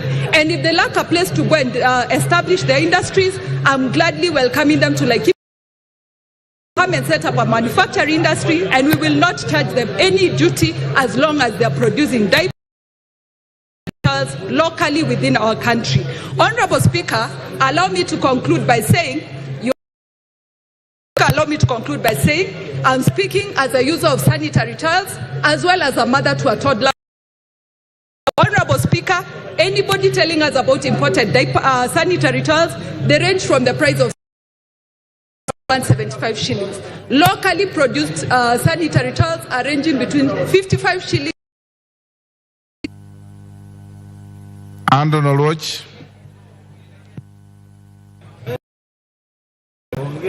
Thank you, Honorable Speaker. From the very onset, allow me to oppose this bill. Honorable Speaker, the Finance Bill 2023-5 has redefined our public discourse on things that affect us as a question of how, when, what, and where to tax the people. I want to take this opportunity to thank our Generation Z because they have reminded us under Article 2 and how we, as this legislative house, the executive, arrive at the positions in which we arrive. Honorable Speaker, this generation in their public discourse bill has reminded us that the sovereign power actually belongs to them. All this power, the power including that power to levy taxation, is a delegated power, it is circumscribed, it is limited, and must be on behalf and for the good of the people of this country. This is what the people have told us. I have 2 points to advance, especially because of the time, about tax administration. Honorable Speaker, a misrepresentation has been made administration and in the last 2 finance bill that the more tax you levy, the more yield you will get in tax.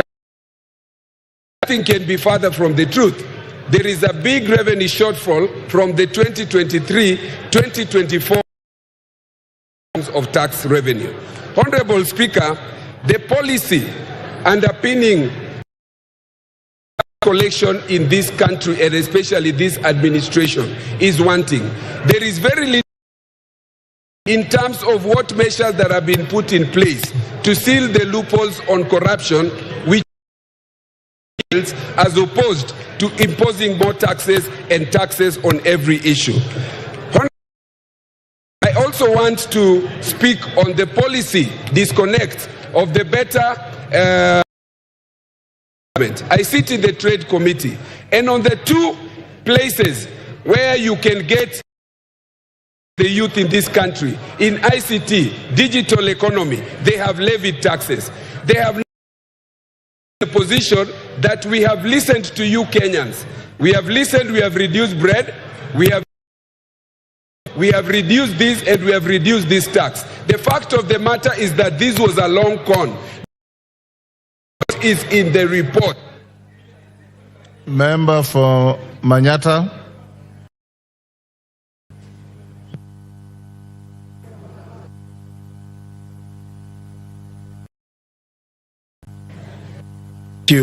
Thank you, Honorable Speaker. I want Speaker to draw the House and the public in the Constitution of Kenya, Article 10, read together with Article 118, Honorable Speaker, the national values and principles of governance, and Honorable Speaker, public information and participation, Honorable Speaker. Honorable Speaker, let me say that around the finance bill has actually given and the leaders in various parastatals, including the Treasury, a wake up. Honorable Speaker, from the onset, there is a need to engage Kenyans. The process of formation of the finance bill.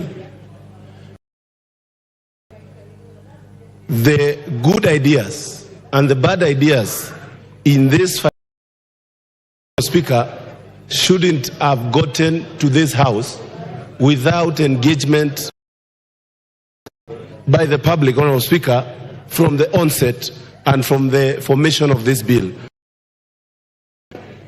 Honorable Speaker, we have made it even more difficult to the chairman, my brother Kimani Kuria. He has had it so rough because he had to explain what the thoughts of this country from a point of his own logic, Honorable Speaker.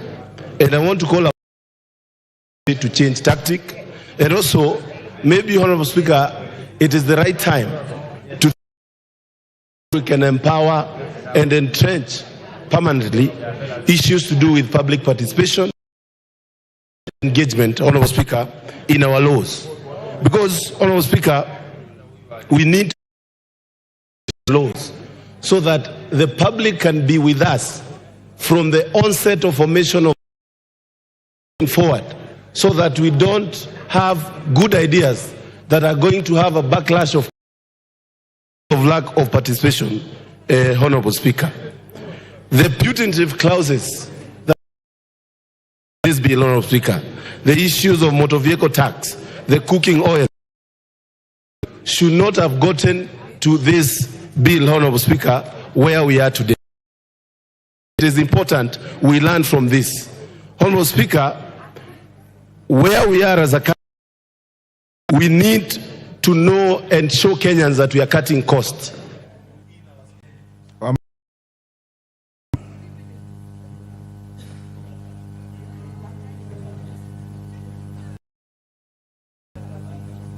Give him the mic. Thank you, Honorable Speaker, for this. From the onset, I want to say I oppose. For the very reason that we are representatives of the people and the people have spoken. I think over time, Kenyans are losing day by day. As we witnessed on Tuesday, Kenyans, and whom I want to congratulate, were on street saying that this bill is not good. Who sent us here, Honorable Speaker? So if my people of Bumula constituency, that where they sit, they are overburdened, and I should not say no, and they elected me, Mr. Speaker, I must go by what they say. The committee in its report proposes to increase the road maintenance levy 18 shillings to 25 per litre for all petroleum fuel. If this proposal passes, it will directly increase price of fuel by about, Mr. Speaker. However, this proposal may not be effective. You want to tell border borders that you are our people. You are the people we wanted to lift from bottom up. At the same time, to buy the same fuel at a higher price. How are they going to manage?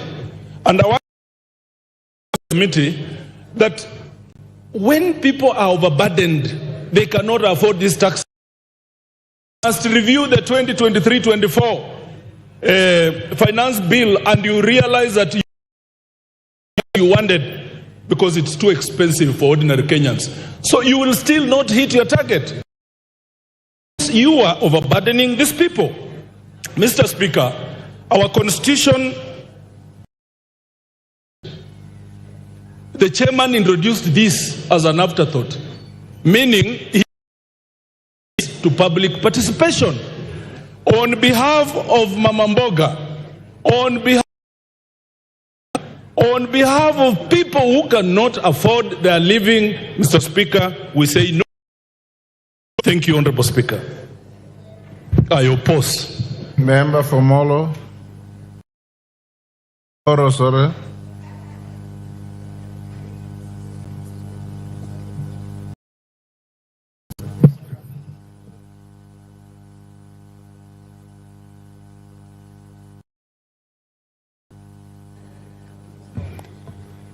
Thank you, Mr. Speaker, for this opportunity for me to contribute to this important financial bill.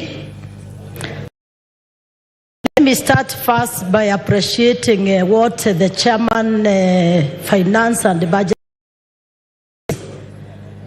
And Madam Speaker, allow me to say that I tried so much.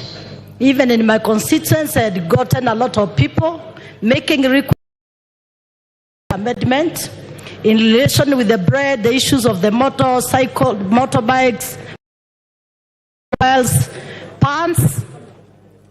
and so many other issues. And therefore, Madam, standing to support this finance bill because the committee and the members of this and the cries of the members of this country.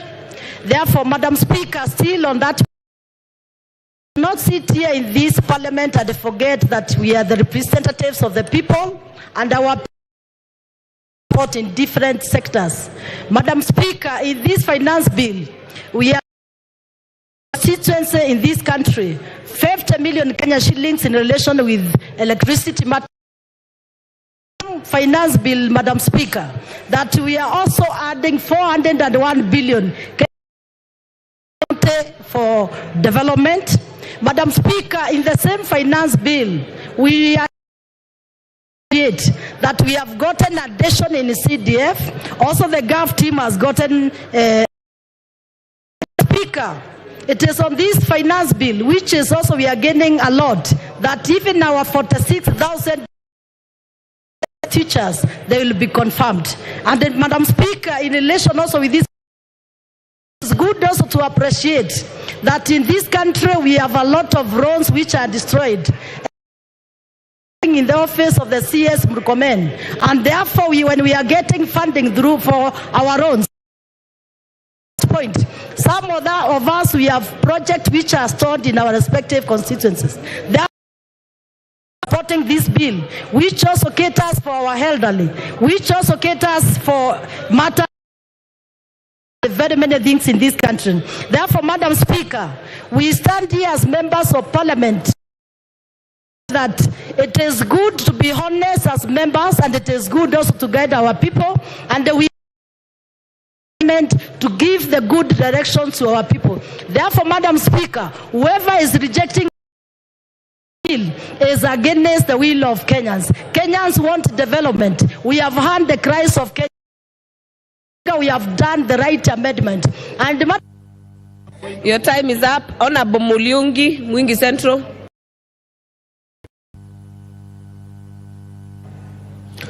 Thank you, Madam Speaker. Madam Speaker, I am directed by the people of Mwingi Central and the youth in this bill. Madam Speaker, I therefore rise to oppose. This bill is not only punitive, but retrogressive. Done by the Finance Committee was because in the first instance, why did you put tax on bread?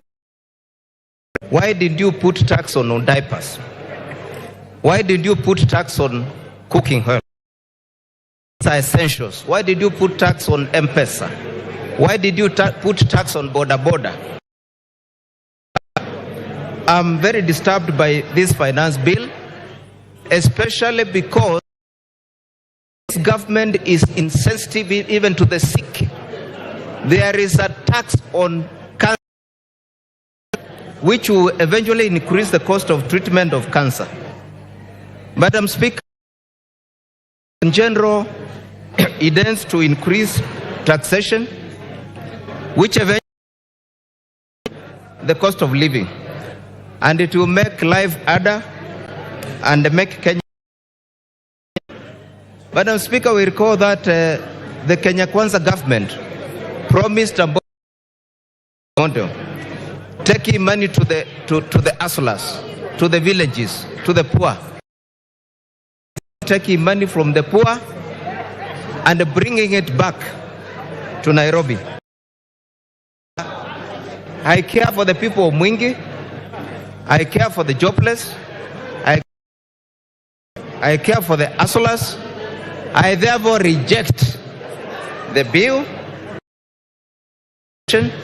I reject high cost of living. I reject poverty.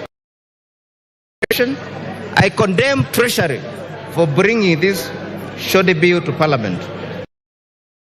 The demand is withdrawal.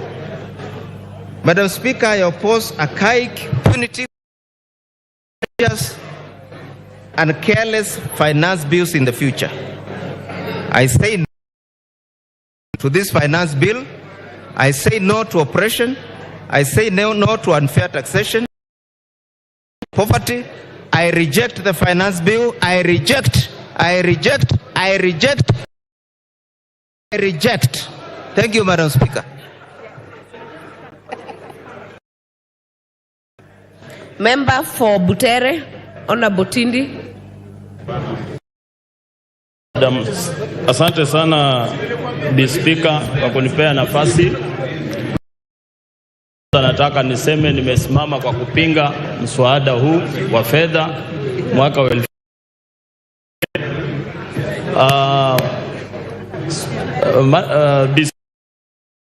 Wakenya wanahangaika, gharama ya maisha iko juu, na serikali ambayo iko kwa mamlaka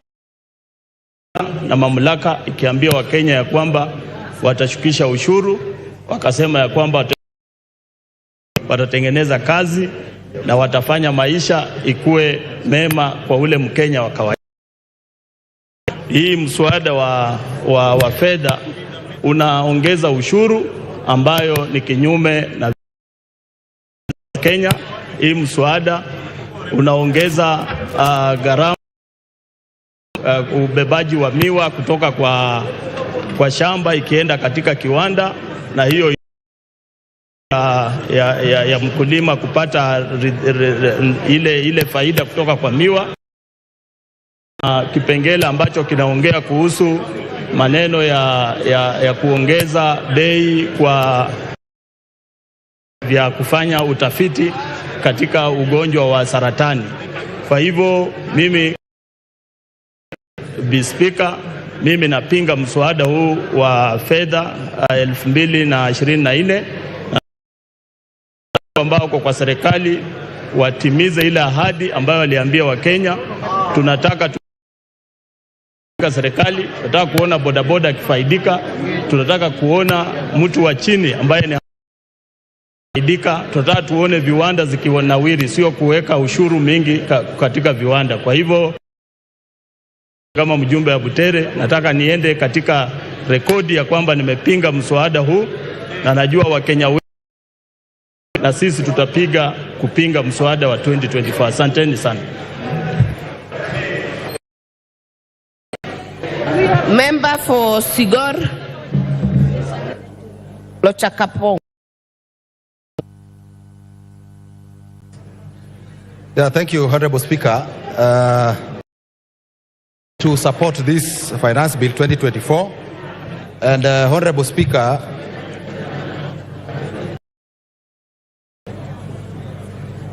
arising out of the report of the Finance and Planning Committee that the recommendations through public participations of stakeholders and proposed a raft of amendments to the Finance Bill, I will want to support based on that. Now, Honorable Speaker, when you look at the and Planning Committee, which is a committee of this House, having looked at the Finance Bill and having listened to the stakeholders, Honorable Speaker, I think it is a good report, and Speaker, I want to support this Finance Bill. Now, Honorable Speaker, dishonest for those opposing this report and this bill that the Finance Bill as proposed and not looking at the report of the committee that has Finance Bill. Honorable Speaker, now arising out of the engagement of the stakeholders, Honorable Speaker, now the committee has proposed a raft of amendments which has taken into account the wishes and the thinking of the majority of the Speaker, I think it will also be important to inform the Gen Zs that they need to be, because they are on the streets based on the original bill and not what the committee has recommended for amendment. Now, Honorable Speaker, when you look at it's a proposal to increase the excise duty on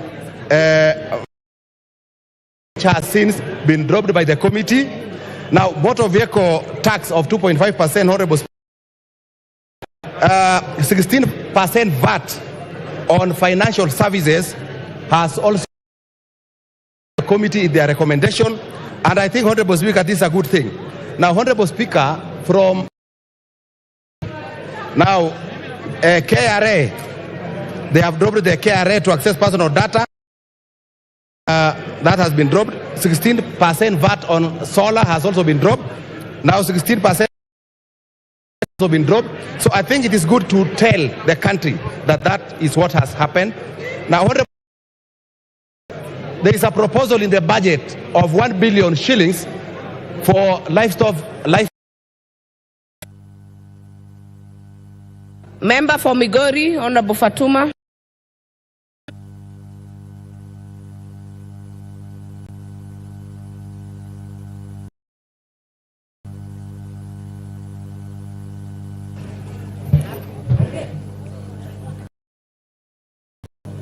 Thank you, Madam Speaker, for this opportunity.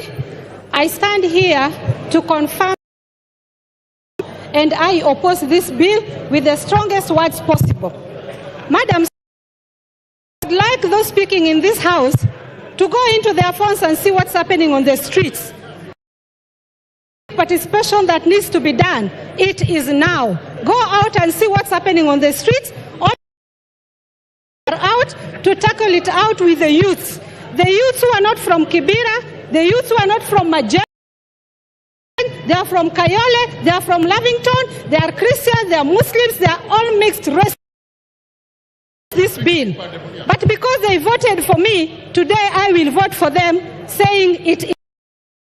Madam Speaker, there is a problem with the youth getting jobs in this country. And the majority of them are now depending on some pennies for them to feed their family. As we say that we have lowered the cost of bread, may not be affordable at all for these youths, because the smartphones that they use to do TikTok and any other small business, that can have put a levy on it of about 225 shillings on top of the. We know very well that we don't have smartphones here manufactured into better quality. Madam Speaker, we are hurting the hustlers that we promised to help. They have us, and we are still following them up where they are to hurt them more. Madam Speaker, that electricity is very expensive in this country, and more so it's even irregular. You get as it is gone. Madam Speaker, we have put an extra levy on the basic solar system. If you can't get Kenya Power, sorry, you cannot get solar. What else are we trying to tell Kenya investors? That go to hell. And I am telling you, Madam Speaker, since this government came into companies that have closed down, including my favorite son's company, he makes Cadbury chocolates. Soon he won't be able to get them at all because the company has closed. And Gamble, Ricket and Banker, Colgate Palmolive, Cadbury, even Rubber Party. Unfortunately, we brag here and say that we are creating jobs. May I tell you, the sanitary pads that we are levy on imported ones. I want you to know that all these women in this house, plus your men, they know that these sanitary pads that are being put on tax here in other countries. Member for Mandera South, Honorable Abdul Haro.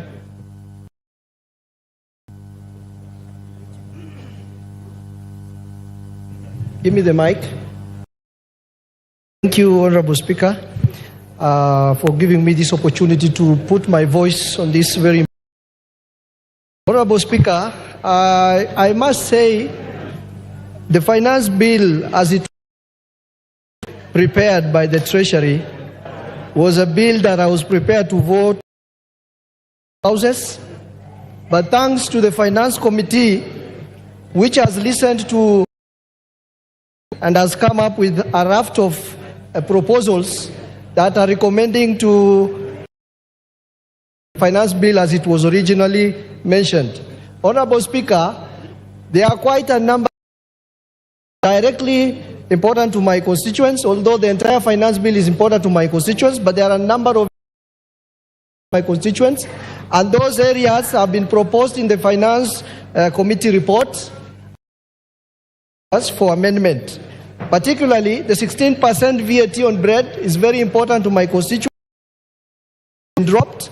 The 2.5% vehicle tax is very important to my constituents. Has been dropped. The excise duty on edible oils is very important to my constituents, and the money transfer and foreign exchange, tax has been dropped. The eco parts which have been dropped is important to my constituents.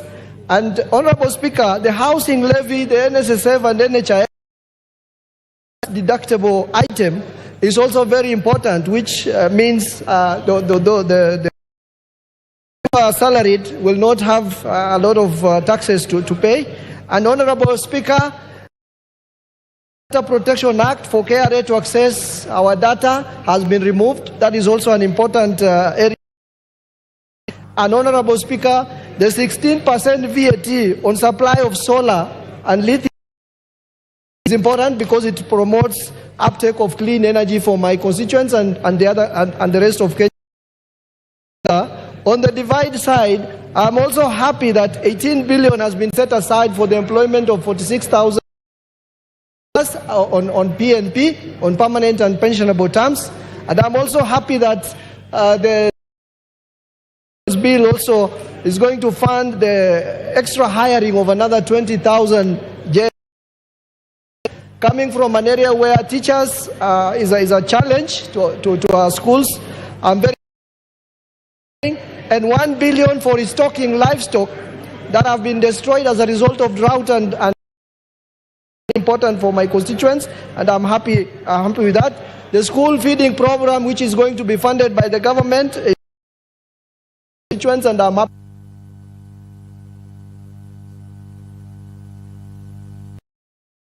Is up, member for Westlands.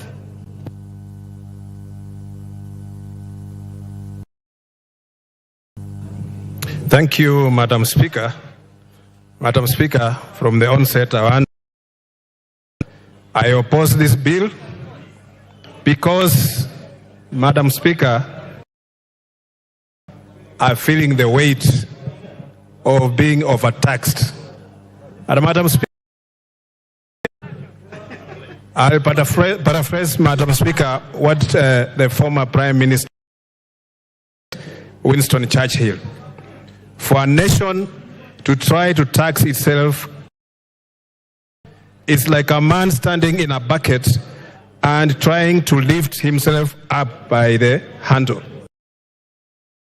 The problem we have in this country, Madam Speaker, is not about taxes. Kenyans pay taxes, Madam Speaker. But the problem is this money. There's a lot of wastage in the government.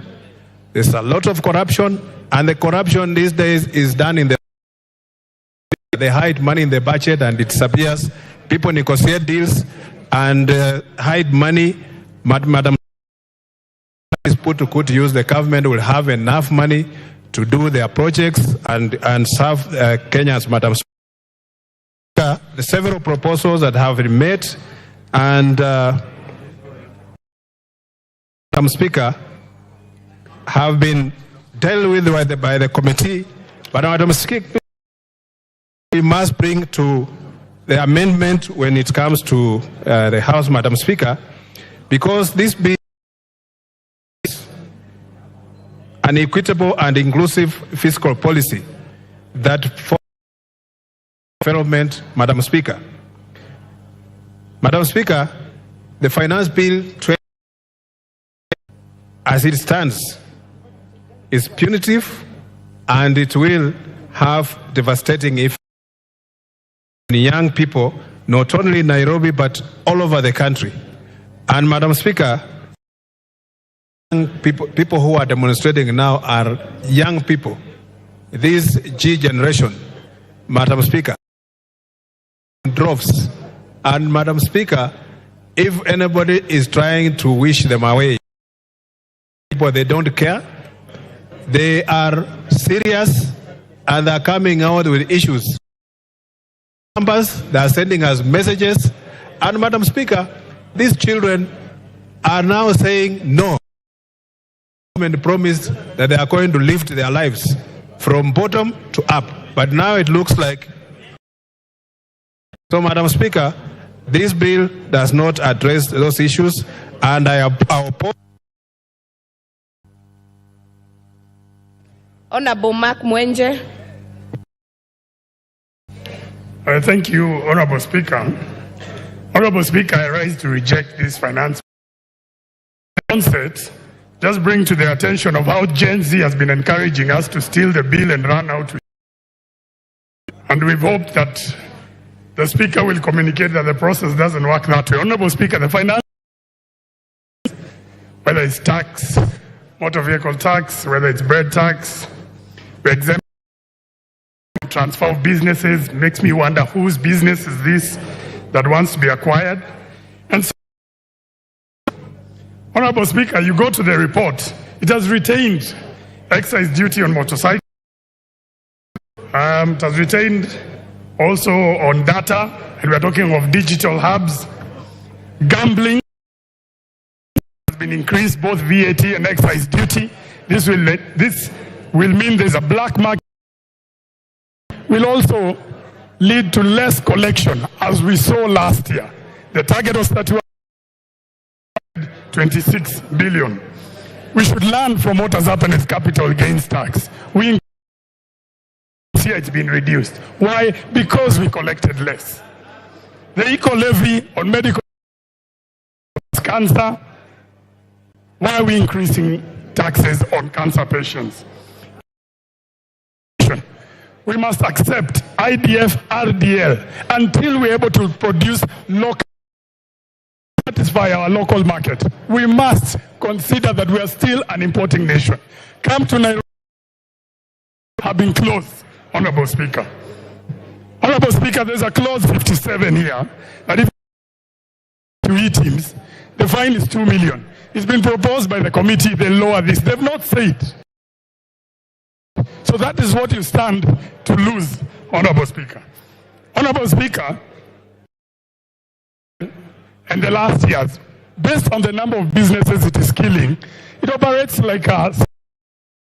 And serial killers leave a trademark so that they can be identified. You want to find it in this finance 66. Why would you put that clause there, Honorable Speaker? Honorable Speaker, 3, which talks about KRA accessing your data. I want to challenge at the amendments of the committee. They have not said they are withdrawing this clause.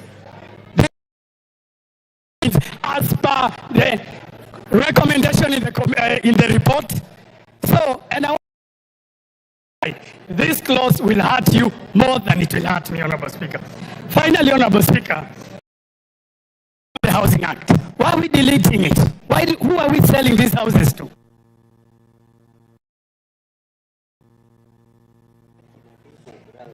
Honorable Ngelechei.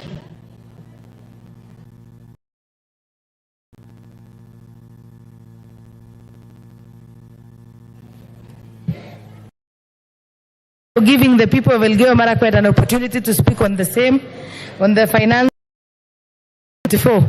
Madam Speaker, first of all, before I say something, at times, or very ignorant for members of parliament who would want to select increase in CDF, NGAF, and get other funding for maybe electricity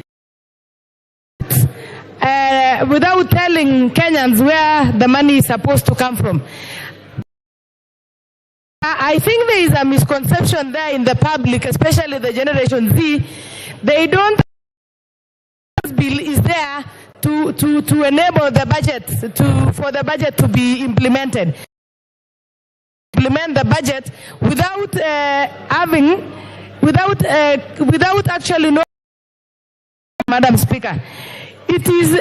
I want to say for the Generation Z to get jobs on imported goods, so that we encourage our local manufacturers, Madam Speaker, to be able to these youth, Madam Speaker.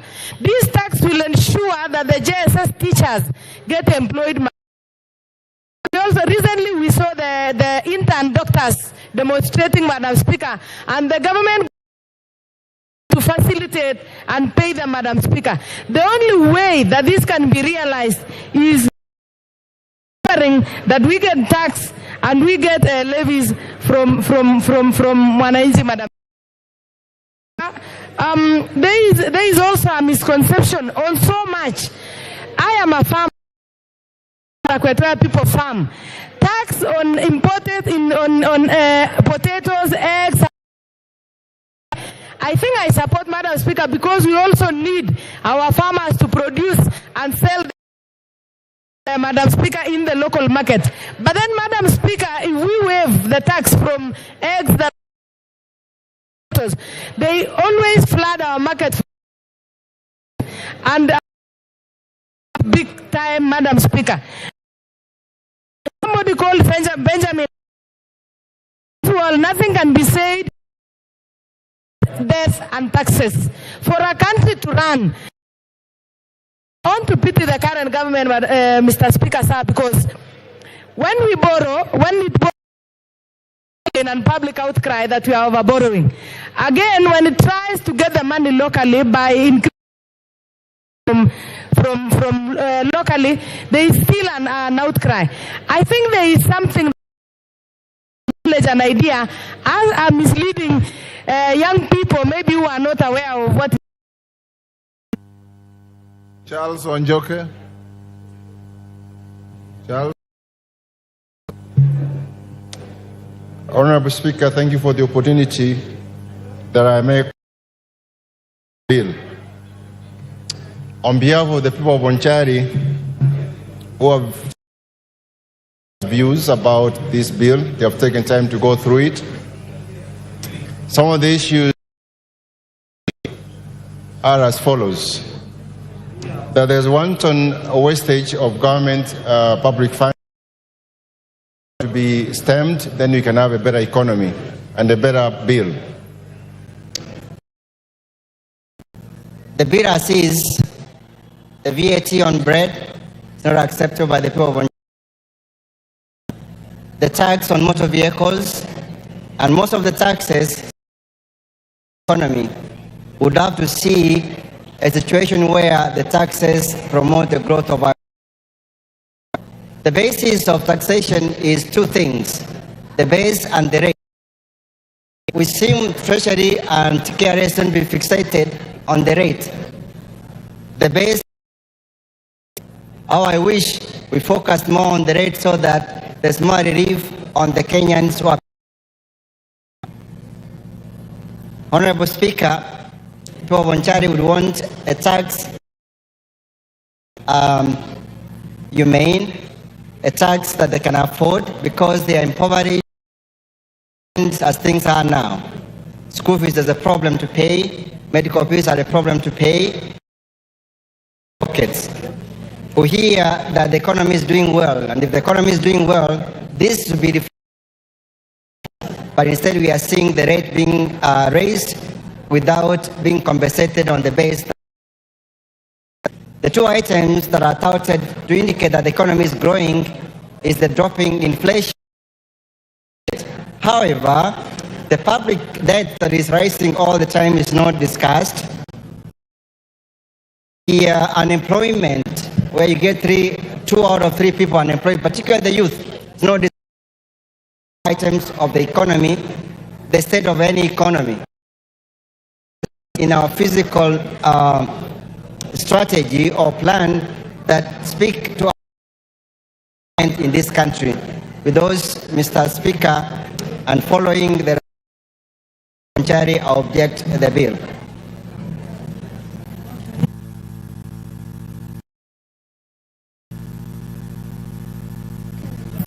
Ronald Karauri.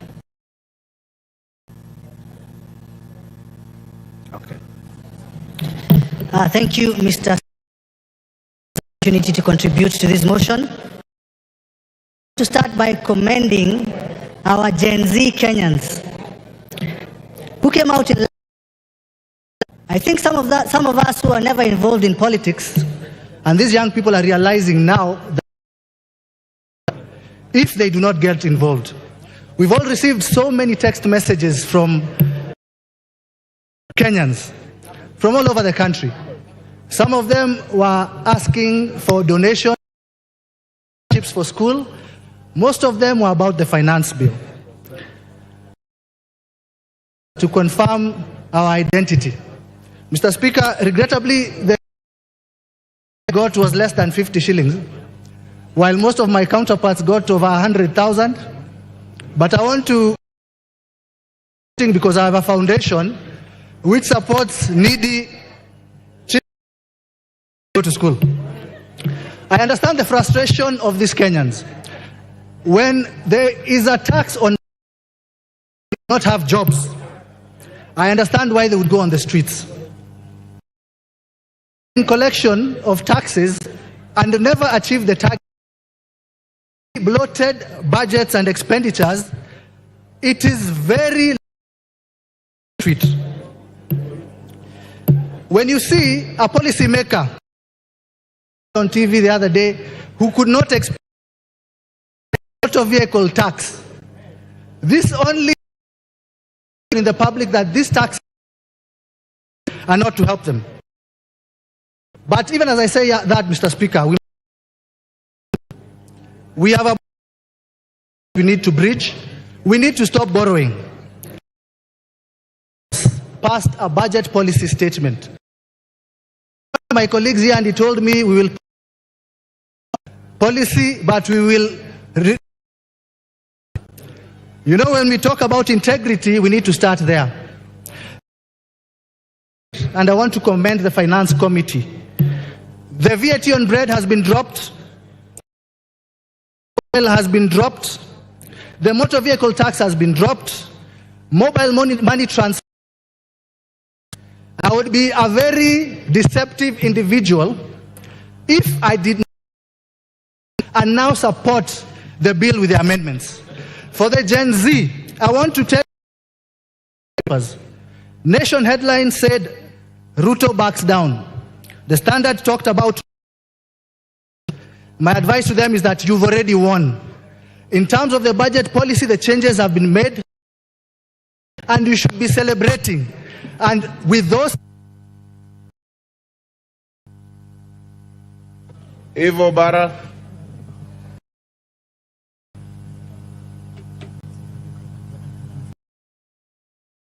Thank you very much, Mr. Speaker, for giving me the opportunity to give my voice to the debate. On behalf of the people of Kabondo Kasipul, Kenyans who have sent me their messages, I want to reject the. Mr. Speaker, I listened to the chair of Mr. Ndindi Nyoro when he gave a raft of areas in case we do not approve this budget. Mr. Speaker, as on why the budget cuts, he may also need people on how much was raised from the taxes, He may need to explain on the loans, foreign loans and the local loans that have been we may need to explain the housing levy receipts to us, how much has been disbursed for the Hustler Fund. explain on why we are recommending the cuts. Mr. Speaker, I've also of talk on the Generation Z. Mr. Speaker, it is not about the paper. It is not about the bill that we are discussing. Mr. The reaction to the frustration of the people of Kenya on the high cost of living. It's an act of frustration and the loss of jobs, and also of their disposal income from the taxes. Mr. Speaker, we need, going back to the discussion of today, Mr. Speaker, on the finance bill, I have noted that the committee, a lot of industry players, and many of them, if we are honest, reject with reasons. Mr. Speaker, the committee has attempted to make amendments which we have not enough, because I can still see a budget gap of 76 billion. Mr. Recommendations that they have given to bridge this gap may have a ripple effect on the people of Kenya, because increasing the fuel maintenance levy will only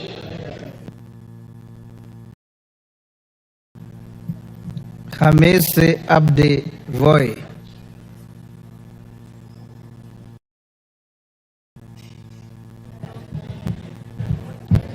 Asante sana. Nasimama kutoa mchango wangu kwa mswada huu mwaka 2024. Kwanza kabisa, nimepata ujumbe mingi ambazo himiza zinanisindikiza nisiunge mkono mswada huu, na mimi nakubaliana. Na sababu za msingi ni kuwa mswada wenyewe tangu awali si mzuri nchi wawekezaji na kwa nchi kwa jumla, na nimeona nia, kwa sababu yale yaliyokuwa yakiuma sana yameondolewa, lakini sababu za msingi za kuuliza kwa nini ilikuwa hapo. Na nichukue tu nafasi niseme, wameongea, na inahuzunisha, inafedhesha kuona kuwa maafisa wa polisi wamewafuata, wamewasumbua wakati wao wanaenda, hasa article ya 37 ambayo inawaruhusu wao kuandamana na kupeana pia petition, na tudumishe demokrasia na tuweze kwenda kistaarabu. Mheshimiwa Spika, utunzi wa sheria katia hali ya wananchi, na hata ukiangalia kwa Kiingereza huu mswada huu ni kuwa unarekebisha mswada mwingine. La msingi ni kuwa tungefanya iwe rahisi, malengo ya kukusanya kufikiwa, na hasa sababu kubwa, hali ya uchumi imekuwa ngumu, wawekezaji wameondoka, na mswada ungelenga aidha kuacha pale pale ama kupunguza yale yaliyokuwa kwa wakaza wananchi. Na kuna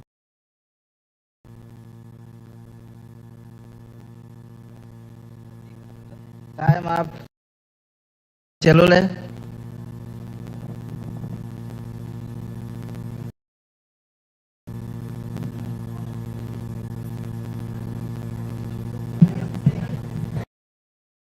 Asante sana Bwana Spika kunipatia hii nafasi pia nichangie kwa mjadala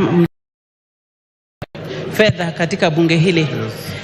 Ya kwanza Bwana Spika, nataka kuanza kwa kusema mswada huu ambaye imeletwa kwenye bunge huu tuongee kama wajumbe. Bwana Spika, kwamba tulikuwa na waziri wa fedha wiki iliyopita ama wiki mbili iliyopita, taarifa ya mahitaji ya kila wizara, na aliguzia sana wizara ya agriculture. Sisi wote tunaelewa kwamba ni wakulima ambaye ni wengi miongoni mwetu. Bwana Spika, naelewa agriculture tumeangalia kila sekta, wakulima ambaye wana horticulture ama wakulima ya kufuga ng'ombe ya maziwa, na nilifurahi ili wakulima ya maziwa wapate kujengewa mafactory maziwa yao. Hii ndio itapatia nafasi vijana waandikwe kazi na itapatia usaidizi kubwa.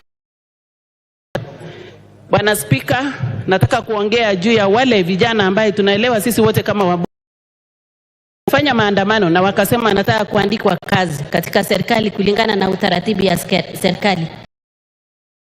Katika wizara itaji imewekwa katika wizara ya elimu, wataandikwa kazi.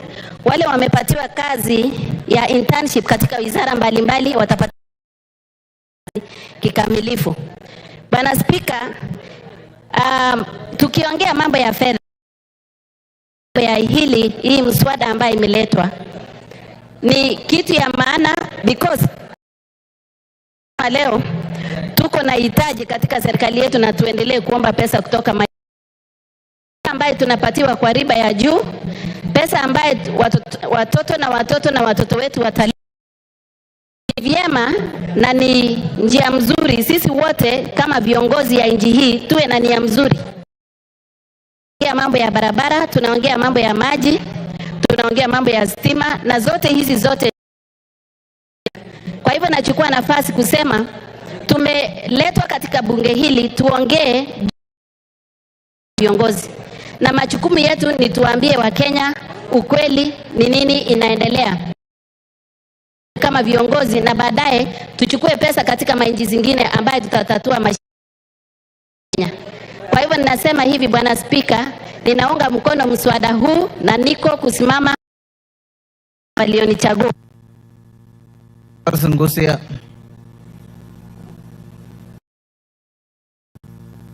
Finally, Mr. Speaker, thank you for this opportunity. My voice on this matter, which has been the most controversial finance bill. Speaker, allow me to start thanking the Finance Committee for the and excellent job they have done so far, because Mr.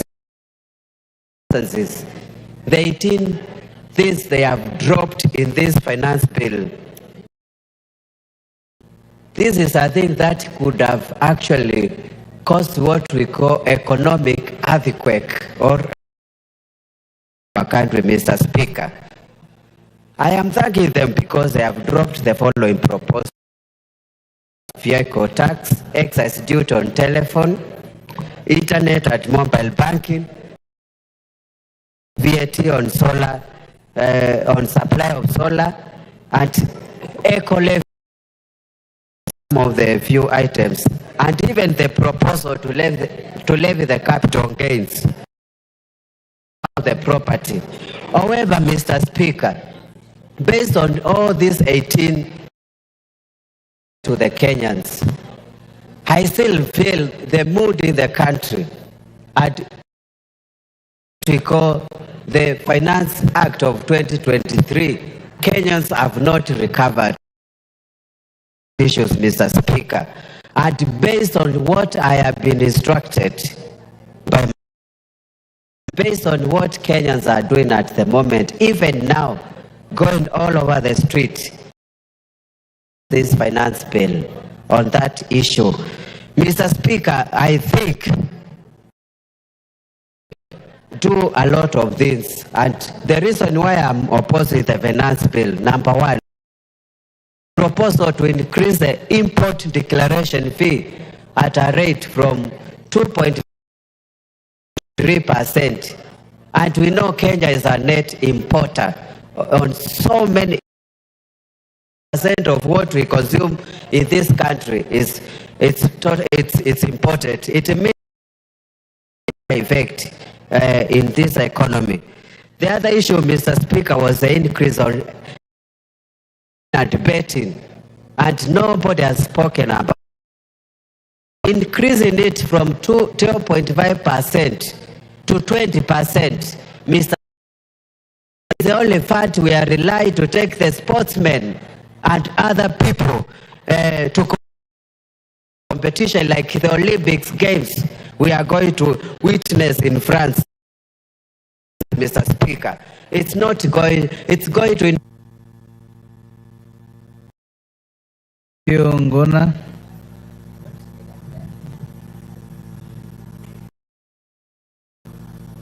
MP Brett.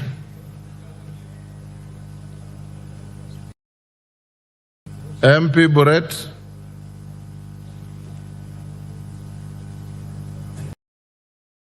Thank you very much, Mr. Speaker. I rise to support the motion, no, not the motion, the bill. Proposals that the Finance Committee has recommended Mr. Speaker, we must come to an agreement as a House that we cannot propose one thing. We did indeed made proposals as this House and passed, allowing the Budget Committee to be able to appropriate the funds that we had thought and also of great concern to the people. Mr. Speaker, in accepting and to the appropriation bill, the monies that we had voted for the constituencies that are within our constituencies and the nation's development, we did therefore agree to raise these revenues either through ordinary tax or the proposals that the Finance Committee are going to be able to fund these projects. I find it hypocritical for members to rise up here and say that the finance bill in totality and also refusing to acknowledge that they are accompanied by reductions or some elimination of some of the projects and the expenditures. Mr. Speaker, having read through the appropriation bill, this bill had proposed 1 trillion shillings on repayment of interest on debt. This in itself that were taken, loans that were taken by the previous governments combined, and we must pay for these debts. We must be able to move forward as a nation by approving and acknowledging. We should be able to raise our own revenues by whatever means possible, but the most vulnerable of us are protected. I support this bill, Mr. Speaker, and the proposal for the employment of the JSS interns, that they will be able to be taken in as permanent and pensionable, Mr. Speaker. To take this opportunity, Mr. Speaker, that TSC may consider the letters that they sent to the interns who went on strike, demanding that they be employed for the purposes of them monies and these revenues that we are raising for their employment. For this, Mr. Speaker, and the adoption of the report of the Finance Committee. Thank you, Mr. Speaker.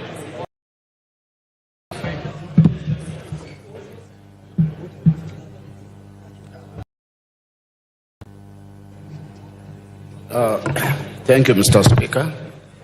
Mr. Speaker, like all other colleagues of mine, we have also received messages from telling me to reject this bill. On the outset, the bill as it is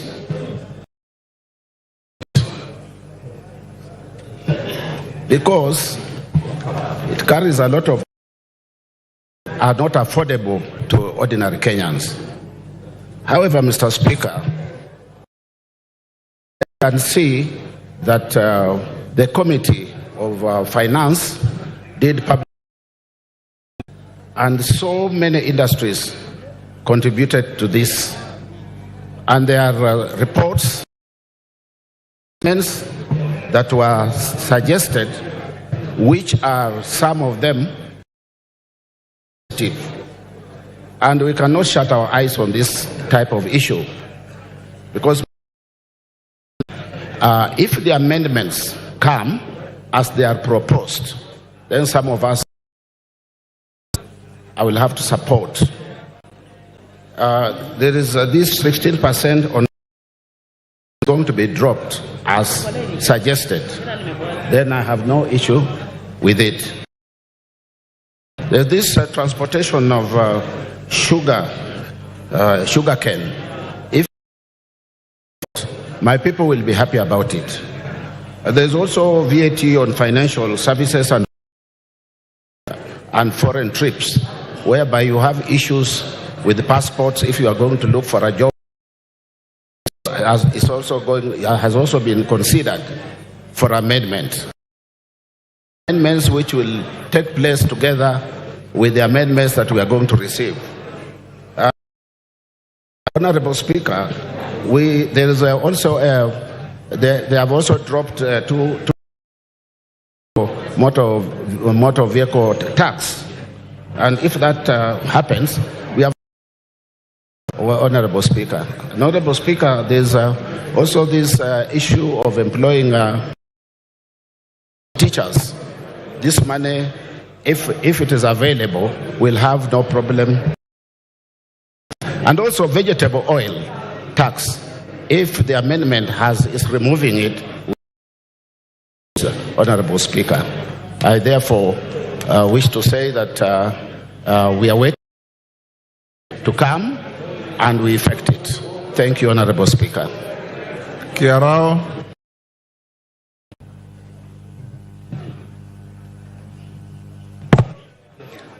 Thank you for giving me this opportunity to air my views in regard to this Finance Bill 2020.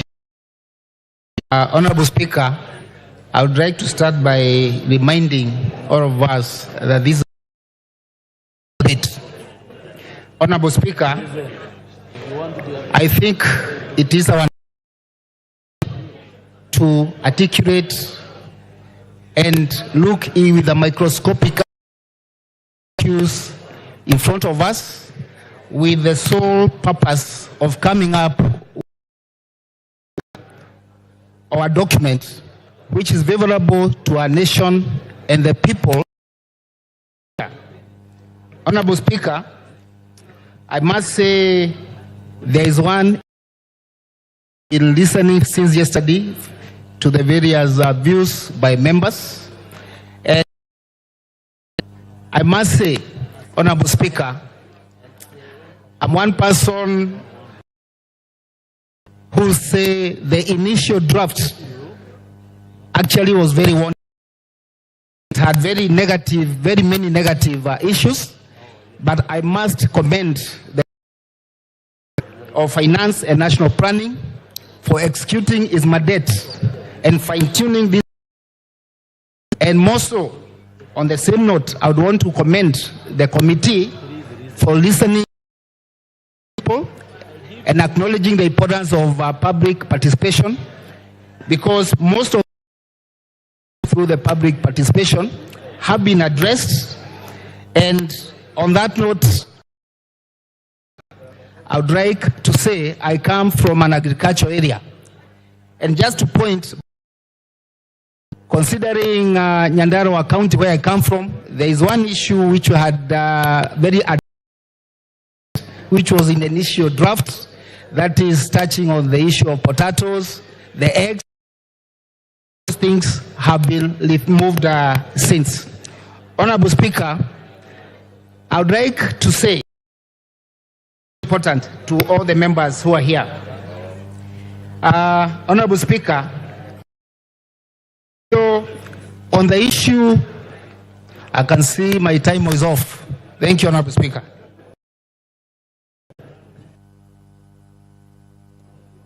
Kilifi Women Rep. Women Rep Kilifi.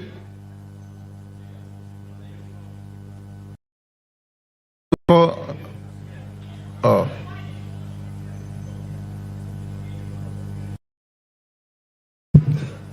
Give her the mic.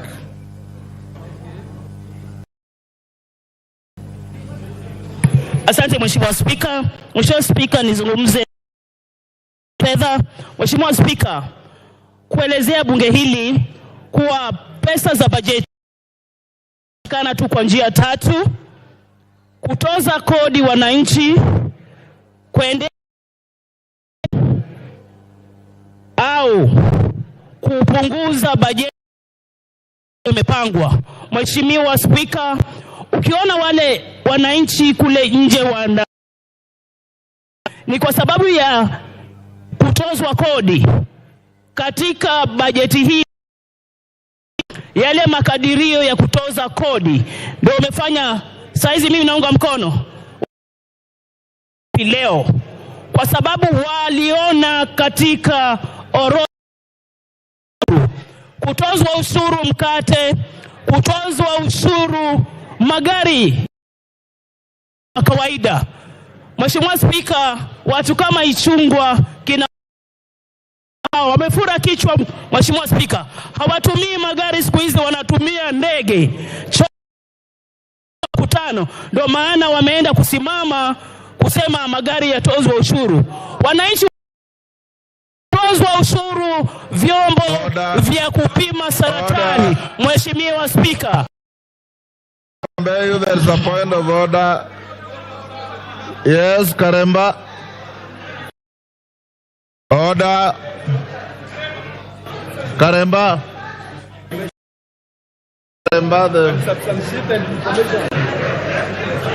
Honorable Speaker, rise on a standing order number 107 part F. Niulize, I want to ask whether the Honorable Member is in order to refer to the Honorable Soro and his colleagues as having a big-handed. That is very unparliamentary, and she should withdraw those remarks. Honorable Mbeyu, I was consulting with a member. I didn't. You are out of order, and you withdraw those. Mheshimiwa Spika, sijajua amesema nini. Nasema hawa wameweka kodi ya magari ya mwananchi wa kawaida kwa sababu wakitembea na ndege wakienda mikutano, na huu ni ukweli. Niko na ushahidi Mheshimiwa Spika. Ilizopita Mheshimiwa Ichungwa alishuka port na ndege. Kwa hivyo hawezi kuweka kodi ya magari. Yes, ya pili Mheshimiwa Spika. Honorable Kagombe. Oh, ndio huyo. Mope Kagombe. Mr. Speaker, I rise on standing order number 107. And Mr. Speaker, we are creating a very bad on someone to withdraw a statement and they proceed to make contributions to this. I beg, Mr. Speaker, Honorable Karemba stood here and he has pointed out issues that have been delivered to this House that are disorderly, false. She knows that she has contradicted. You've made your point. So please let her continue. May you withdraw the remarks that are offensive against your colleagues. Now you proceed somewhere with in an aircraft. Does that make somebody big-headed? Those remarks. Mheshimiwa Spika, nimeondoa maneno hayo. Kagombe pia apambane na hali yake kule kotini, atuache tuzungumze wananchi wa kawaida. Speaker,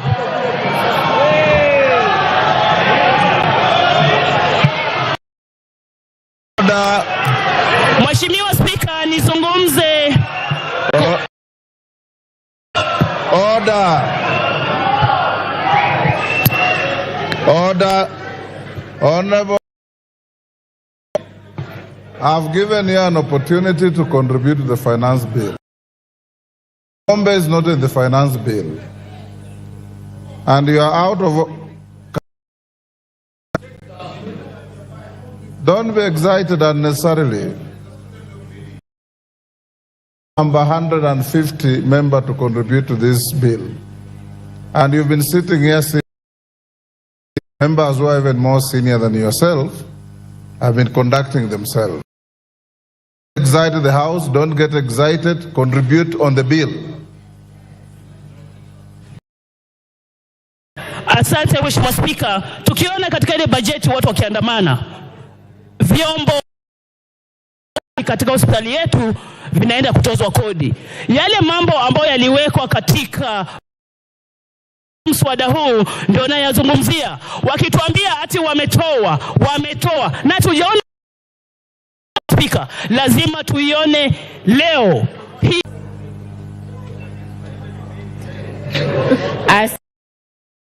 Kunipatia nafasi nami nipate fursa ya kuchangia na huu wa fedha. Bwana Spika, katika mswada huu wa fedha na imani kwamba Lamu Mashariki itaunganishwa, kwa sababu hivi sasa kutoka tupate uhuru mpaka sasa kivyake haijaunganishwa na Wakenya. Lamu Mashariki tunajua yote, eneo bunge lote, hakuna hata inchi moja ya lami, hakuna ya gridi ya kitaifa. Pesa zikipatikana, watu wangu wa Lamu kuunganishwa na Wakenya wengine. Tunajua kuunganishwa eneo bunge inaunganishwa na mtandao wa barabara, inaunganishwa na gridi ya kitaifa. Tujapata gridi na gridi ya kitaifa na kama wa Kenya na sisi Lamu Mashariki tumekuwa tukitoa ushuru. Mzengine maeneo bunge mengine yameendelea. Sasa basi tuendelee kutoa ushuru tena na sisi Lamu Mashariki na sisi tupate haya maendeleo. Kwa hivyo kwa sababu hii kwa dhati nikiwa na imani ya serikali hii kwamba ndio itatuunganisha wengine. Bwana Spika, lazima tuwe wavumilivu na tufikirie Wakenya wengine. Kama nyinyi sheria na mumeshiba, sisi wengine bado tuna hamu na maendeleo. Hivyo kama nyinyi mko matown, muna barabara kila pahali, muna stima kila pahali, kule kwetu tunasema wale wanaoshiba samli wanatoa miba. Sisi tuna njaa bado na maendeleo. Kwa hivyo hatuwezi kupinga pesa ipatikane. Toeni ushuru, acheni mchezo. Kuna watu kule wengine ndio kuendelea kwa nchi.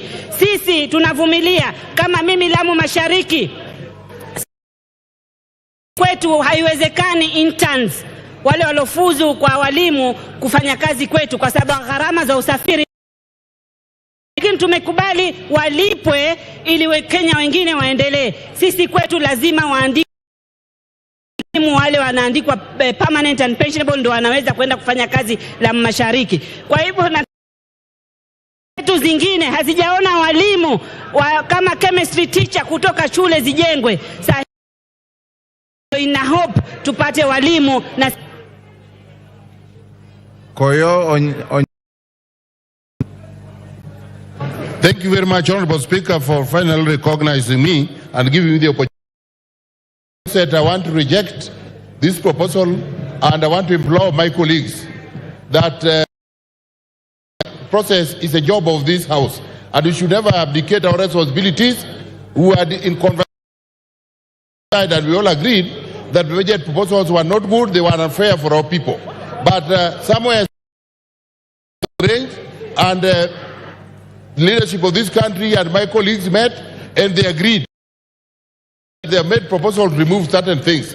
What I'm wondering, and I want to warn my colleagues, is that those things that the government is going to circumlocute and bring them in other ways.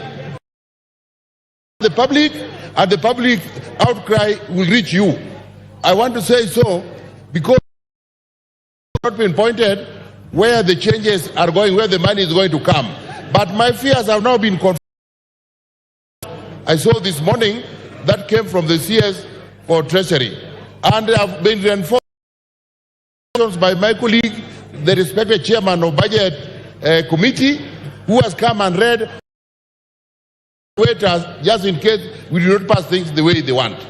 I want to say that this proposal, we need to stand firm and make sure the changes that are dangerous to the people we represent are not allowed. Repeat to this House the old adage that there is no taxation without representation. The people I represent, the serious manufacturing, the serious farming, the serious business. And every taxation circle harvests a lot of money from already constituency through. Koyo, there's a point of order from Honorable Mandazi. Oh, thank you. This is a point of order. Yeah, thank you, Speaker. In the same way that Honorable Nsenku yesterday requested your ruling on the fact that as members of Parliament who keyed in 7 a.m. today, with all fairness, Mr. Speaker, we would want to request that those of us who keyed in, our cards should remain in for the Speaker. Thank you very much, Honorable Speaker. People need order, but he's not. When we rise in the next few minutes, leave your cards. People need to be 10 o'clock yesterday, and I was here very early in the morning. But because of resilience, the Speaker has finally opportunity. Mr. Speaker, I want to remind these people that my constituency channels a lot of money to them. When it comes to development, real development they only see in the neighborhood. They did not know why real development is until the Deputy President carelessly asserted that this country is that we need to be a shareholder. So my constituents happen not to be shareholders, and they see elaborate electrification program in the neighborhood. We are at the epicenter of so they see roads that are meant for county government are being tarmacked all over. Have the old challenges. We have marauding floods every year that affect the constituency. When we ask for money, we are told, let us wait for money. But in the neighborhood, you see certain things happen. We want taxation that. Members, before we rise, like we directed you this morning, we hope by 3:30 the mover will be. Make sure you have your electronic voting. I'm told the clerk had already circulated information so that we can be able to spend less time on voting and do other, whether it's roll call or electronic card. Even that, honorable members, is now 1:01 until 2:30 this afternoon.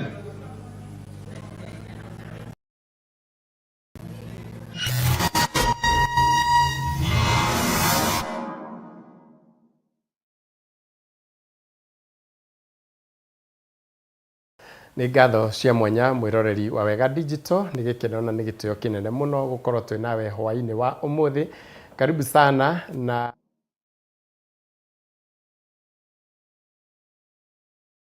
Niĩ njĩtagwo Joy wa Macharia kana mũndũrũme kĩea na mĩgũnda yakwa yothe njigithagia na Mawega Company Limited. Njĩtagwo Mama Edu Original, the one and only lioness in the city. Na gũkũ kwa Mawega no kuo ũngĩheo kanya ũrĩhe na mwaka ũmwe ka. Niĩ njĩtagwo Wanja Asali na handũ ha kũnyuaga ngiri ĩyo ũkaria 50 rĩ, ũka wĩigithie gũkũ kwa Mawega Company Limited wĩgwatĩre gaburoti. Niĩ njĩtagwo Wanjirũ wa Waya na rĩu ndũgetĩkĩre kũnyitane ũtokĩte gũkũ kwa Mawega Company Limited. Buroti citũ ciĩ Joska, Mara, Kamuru, Kantafu na Komahi.